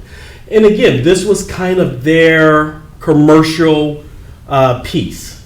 And I think what we've been lacking with our foundation is they don't have that commercial piece to be able to talk in a full system. Anything else you want to say before I... So the other one, and I just pulled this one just because we just had Gilbert here a few meetings ago. And if you remember, I used their tagline, relax, we got this. Gilbert Associates, who is our CPA firm, they went through this exact same with the same company, and this is what they came up with, and they had a whole different set of information, but their story basically came to these 4 words, which was, relax, we got this. And that's what people, they didn't have the anxiety over a business and audit, because relax, we got this. So just that, we wanted to give you a couple of examples of what we're talking about when we're creating this brand. So we've got a plan of action. So obviously we hired a consultant, Crocker Branding and Marketing. We did that in September. We created a plan and agreement, an MOU with them, which was funded by the foundation. And then we created a leadership focus group, which we met, I thought we met in January. Oh, we convened it, I'm sorry. Yeah. We pulled together the names. And then in January, we held and convened the focus group. And now we're at the point where we're coming in with the first draft of what the brand statement would look like for Gateway. And we'll be reviewing that not only with the superintendent, but with the principals and the others that participated in the focus group. And then that will happen between now and the March timeframe. And then we're going to adopt and communicate that out to the entire organization. And we're going to do that to be determined at this point in time. So that's kind of where we're at right now with this whole process. So next steps for us is, as Mark said, at some point we will come back for a little more of an in-depth time with you as board members after we've spent some time with Dr. Peterson, our consultant, Mark, our foundation board, because remember, this is their product. We will come back and we'll be sharing that deeper with this group. Any questions? Can we suggest taglines? Sure. Relax, we got this. Actually, we're going to have about 4 taglines to consider. So. I like that one, relax, we got that. But we can't use that. I know. Gilbert has We that. stay on the time frame? Yeah, it's good. It's 3:30. So Madam President, my thought is to make sure that the board looks over the items that were in study session and confirms that they understand that we did get through all of these except for the 5.8, which is what Jason is saying he will bring back to the next board meeting and update you on community engagement. But all the other items were covered that were in 5. Okay, we did the budget, fiscal update, governance training, great job, strategic planning. So we have covered all of those. And now we are into the consent agenda items. And under consent agenda items, we have adoption of the minutes, personnel consent agenda items, purchases over $30,000, GCC bylaws revision, deputy superintendent's job description, vocational academics workforce coordinator job description, GCC board policy, equity, which we heard about. I'm just clicking. The last one is the Hanover one, and I would say staff has pulled the Better Business Bureau for Hanover, and they've been in operation since 2003. 17-year track record, 3 complaints, all resolved according to Better Business Bureau. So that gives you more sense of ease when acting on that. I don't know if maybe Thank you. you would like to give that to Chuck. It just goes to show you old complaints live a long time on the internet. Then we have the service agreement, oh, that's what we just talked about. And then we have the addendum number 1, personnel salary increases for 2020-21, which we heard about. So, That one is not under That is not consent, consent. that's under that, oh, that's personnel. on That's under personnel. the person. Oh, you know what, it wasn't on this. You're right, it's on the personnel item. So we would only Excuse be- me, I apologize, board members. I just wanted to make sure we didn't forget that, so that's a separate item. So, I will entertain a motion for the consent agenda items. Yes. Well, I'm a strong supporter of the deputy superintendent concept, but I would move to table it till the next meeting. Okay, that's 7.5. I second that. I would have to say again, you will have to pull the consent agenda item because it's on Yes. there as well. That's what you're asking to pull But that. there are 2 then. There are There's the 2. job description and the personnel. Correct. So there's the deputy superintendent's job description, and under personnel, there's also another item under classified, and so that would be pulled. Also, that would be B3. So you are saying that of the consent agenda item, you're moving to pass all of it but B3 of the personnel consent. Correct. Only And- B3. Are you asking? Yes. Just B3? Correct. Right. That's all, just the Deputy deputy superintendent. superintendent, not the assistant superintendent for McCormick. That was not part of what we Yeah, okay. discussed. All right? So I just want to make sure we got that clear. So we're pulling B3 and also the job description for deputy superintendent. Correct. So officially is we are pulling item 7.5 and we are revising item 7.1 to omit B3 Yes, under classified. unclassified, change. The rest of it is still It's still going under going. consent. Mhm. And I'm including in that motion to table those 2 items until the next. Table those 2 items until the next board meeting. Okay? I second that. You second the motion. All in favor of tabling those 2 items, the voting sign of aye. Aye. Opposed? Hearing none, that passes. So now we'll go back and adopt, I think I need another motion for the adoption of the consent agenda items that we still have on the board. I second. Okay? So, any more discussion? Hearing none, all in favor of the adoption of the consent agenda items, voting sign of aye. Aye. Opposed? No opposition, the ayes have I'm just gonna talk about the computer, till we got a better deal. it. Oh, I'm sorry. No. Okay, No, now, we, Now we're on 11. now we at, Mine 10 says- facilities.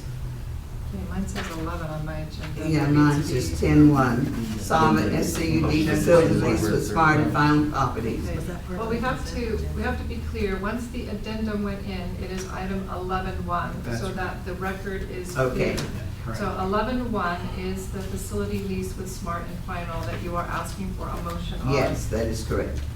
I move approval. Okay, I have a second? I can't hear you, please. Second. All right, thank you. It's been moved to second, open for discussion. Any discussions? Hearing none, I'll entertain, all in favor of 11-1, voting sign of aye. Aye. Opposed? The ayes have it. So moved. Okay, now we are moving to 13-1, personnel items, salary increases for 2020-21, and you heard the discussion earlier. So I will entertain a motion for 13.1, salary increases. So moved. Second. Discussion. Open for discussion. Discussion. No, Hearing but none. maybe just a question again. If we get more, it could go to 2%, if we get more from the state? What we agreed is that right now you're acting on the 1.5. But it's only 1.5. It's only 1.5. That's fine, we don't need that. Okay, all right. 1.5 salary increases for 2020-21. All in favor of the voting sign of aye? Aye. Opposed? Okay, the ayes have it, so moved. All right, I think we covered all of the business. We got the service agreement, yeah. So everything is covered there. I know the next section is board comments, but I need Jason to help me with the exact wording. But how is our board president being honored tonight? So tonight, Ms. Lilly is being honored by the Russian-American media as a educational leader. And so she'll be recognized at the state capitol shortly. Congratulations. Thank you, it's a surprise. Very Your good acceptance surprise. speech is going to be in Russian? Well, no. No, You don't want to do it in Russian? What kind of event is it? So this is the annual event that they have at the Capitol reception. We've actually had multiple individuals over the years that have been recognized. Cindy's been recognized, the group, Michael's been recognized. Last year, Dr. Kosh was recognized, so it's So very they just take privileged. someone from GCC? No, they don't. It actually hasn't been every year, so it's. Oh, okay. I am passing out, I'm going to, where are we? Board comments. I'm passing out a flyer that's coming to you, board members. Women's Leadership Network event, AXA Regions 2, 3, and 4. And you can see the person in the middle there that is being recognized, Dr. Cindy Peterson. And I do know these other two ladies, they work in both of their regions, so I'm in all three of the regions of the people recognized here. So congratulations, my sweetheart. We will be there in full force. You see the date is March the 23rd from 5 to 8, and it's at the Lionsgate Hotel. Anything else you want to say? I think you're in charge of I this. am, so stepping into big shoes with that, but happy to be able to honor Dr. Peterson that evening, We as will be well as there. our other honorees. Full force. Congratulations to you. You deserve it. Thank you. All right, anything else, board members, for board comments? I would say, I attended basketball kids championship. Being sick, I forgot I was gonna bring a medallion and show you what they gave all the kids and everything, so I can do that the next time, but it was great. A lot of fun, and the kids enjoyed it. Great. Anything else? I think I've been to the summit, and I don't know if I mentioned it, but I did attend the summit, the parent summit. I don't know if I mentioned it before. We both did, Mr. Block and I, and it was very well done. So please make sure that that is indicated, that the parent summit was very well done, and you led a session. And, Also, Yes. Jason has stepped out to make sure if there's any more gifts still waiting out there. But the other thing is that, does anybody have the crab feed date? March 5th. March 5th. March 5th. Do you want flyers for that? So definitely still asking you to use your influence to, what was the word, elicit others to come to the foundation or to. May I have one of those too, because I will be bringing 3 or 4 people with me. Thank you. A whole stack. I don't need a whole stack, I just need a couple of them, about 3. Oh my gosh. Oh, thank you. I'm gonna have to create a room in my house. So these are from COA Middle School. Oh, it's still coming. Oh, thank Oh, you. Another sketch? All right. Oh, I gotta get the sketch. Got my name. I was in 3D printed. Yeah. And my item is not as gifty, but here is your data on the enrollment numbers. Why isn't it colored? I'm sorry, it's not in color, but this is So, the enrollment. to be Nanny. more specific, that's your data on Epic. Yes. And what schools they're coming from for Epic. as you- Oh, that you asked for. And one other comment, I want to personally thank Cabinet, each of you, Dr. Peterson, Jason, all of you for a day put together, well done. Good job. Very nice. Thank you so much. Thank you for your hard work. And again, we recognize that it has not been the easiest to do because you've been doing 3 and 4 roles at one time. You know, the administrative assistant and all of that, pulling the information together. So I personally want to thank you for your hard work and sticking to itness. Because that's what it takes. It took that for you to get to this day. So thank you very, very, very much. Appreciate it. The next board meeting is still currently scheduled for March 10th. I did hear a couple people say they may not be here for that date either. We need to know that to be sure we have a quorum, because we may have to do something I will about be that. here. Okay. And I will be here. You will not. And Mark Mark, is not. So Harry, what about the 10th? Harry, regular board meeting. Regular board meeting day. are you gonna be here? On the 10th, Yeah, but you were gonna check if you could make it on the 11th as well. yeah. Okay. So it is built on the 10th. Visit March. Currently is on the 10th. If we change it to the 11th, we will The send 11th, something. I can make it on the 11th. If you can, you can make it on the 11th. I can make it on And Mark the can make it 11th. on the 11th. I can make it on the The 11th, and you can make it on the Yeah, 11th. we can do that. Have I four, really but still not have appreciate you. Okay. So if you would make note that we could have 4 of them at the 11th, but only possibly 3 on the 10th, we may need to try to move it to the 11th. We will keep you informed on that. Any other board comments, any other discussion? Thank you, board members, for your day. And now, I will entertain a motion for adjournment. So move, second. All in favor? All right. Meetings adjourned. Thank you. We're still recording. Yeah, that's what we got to say.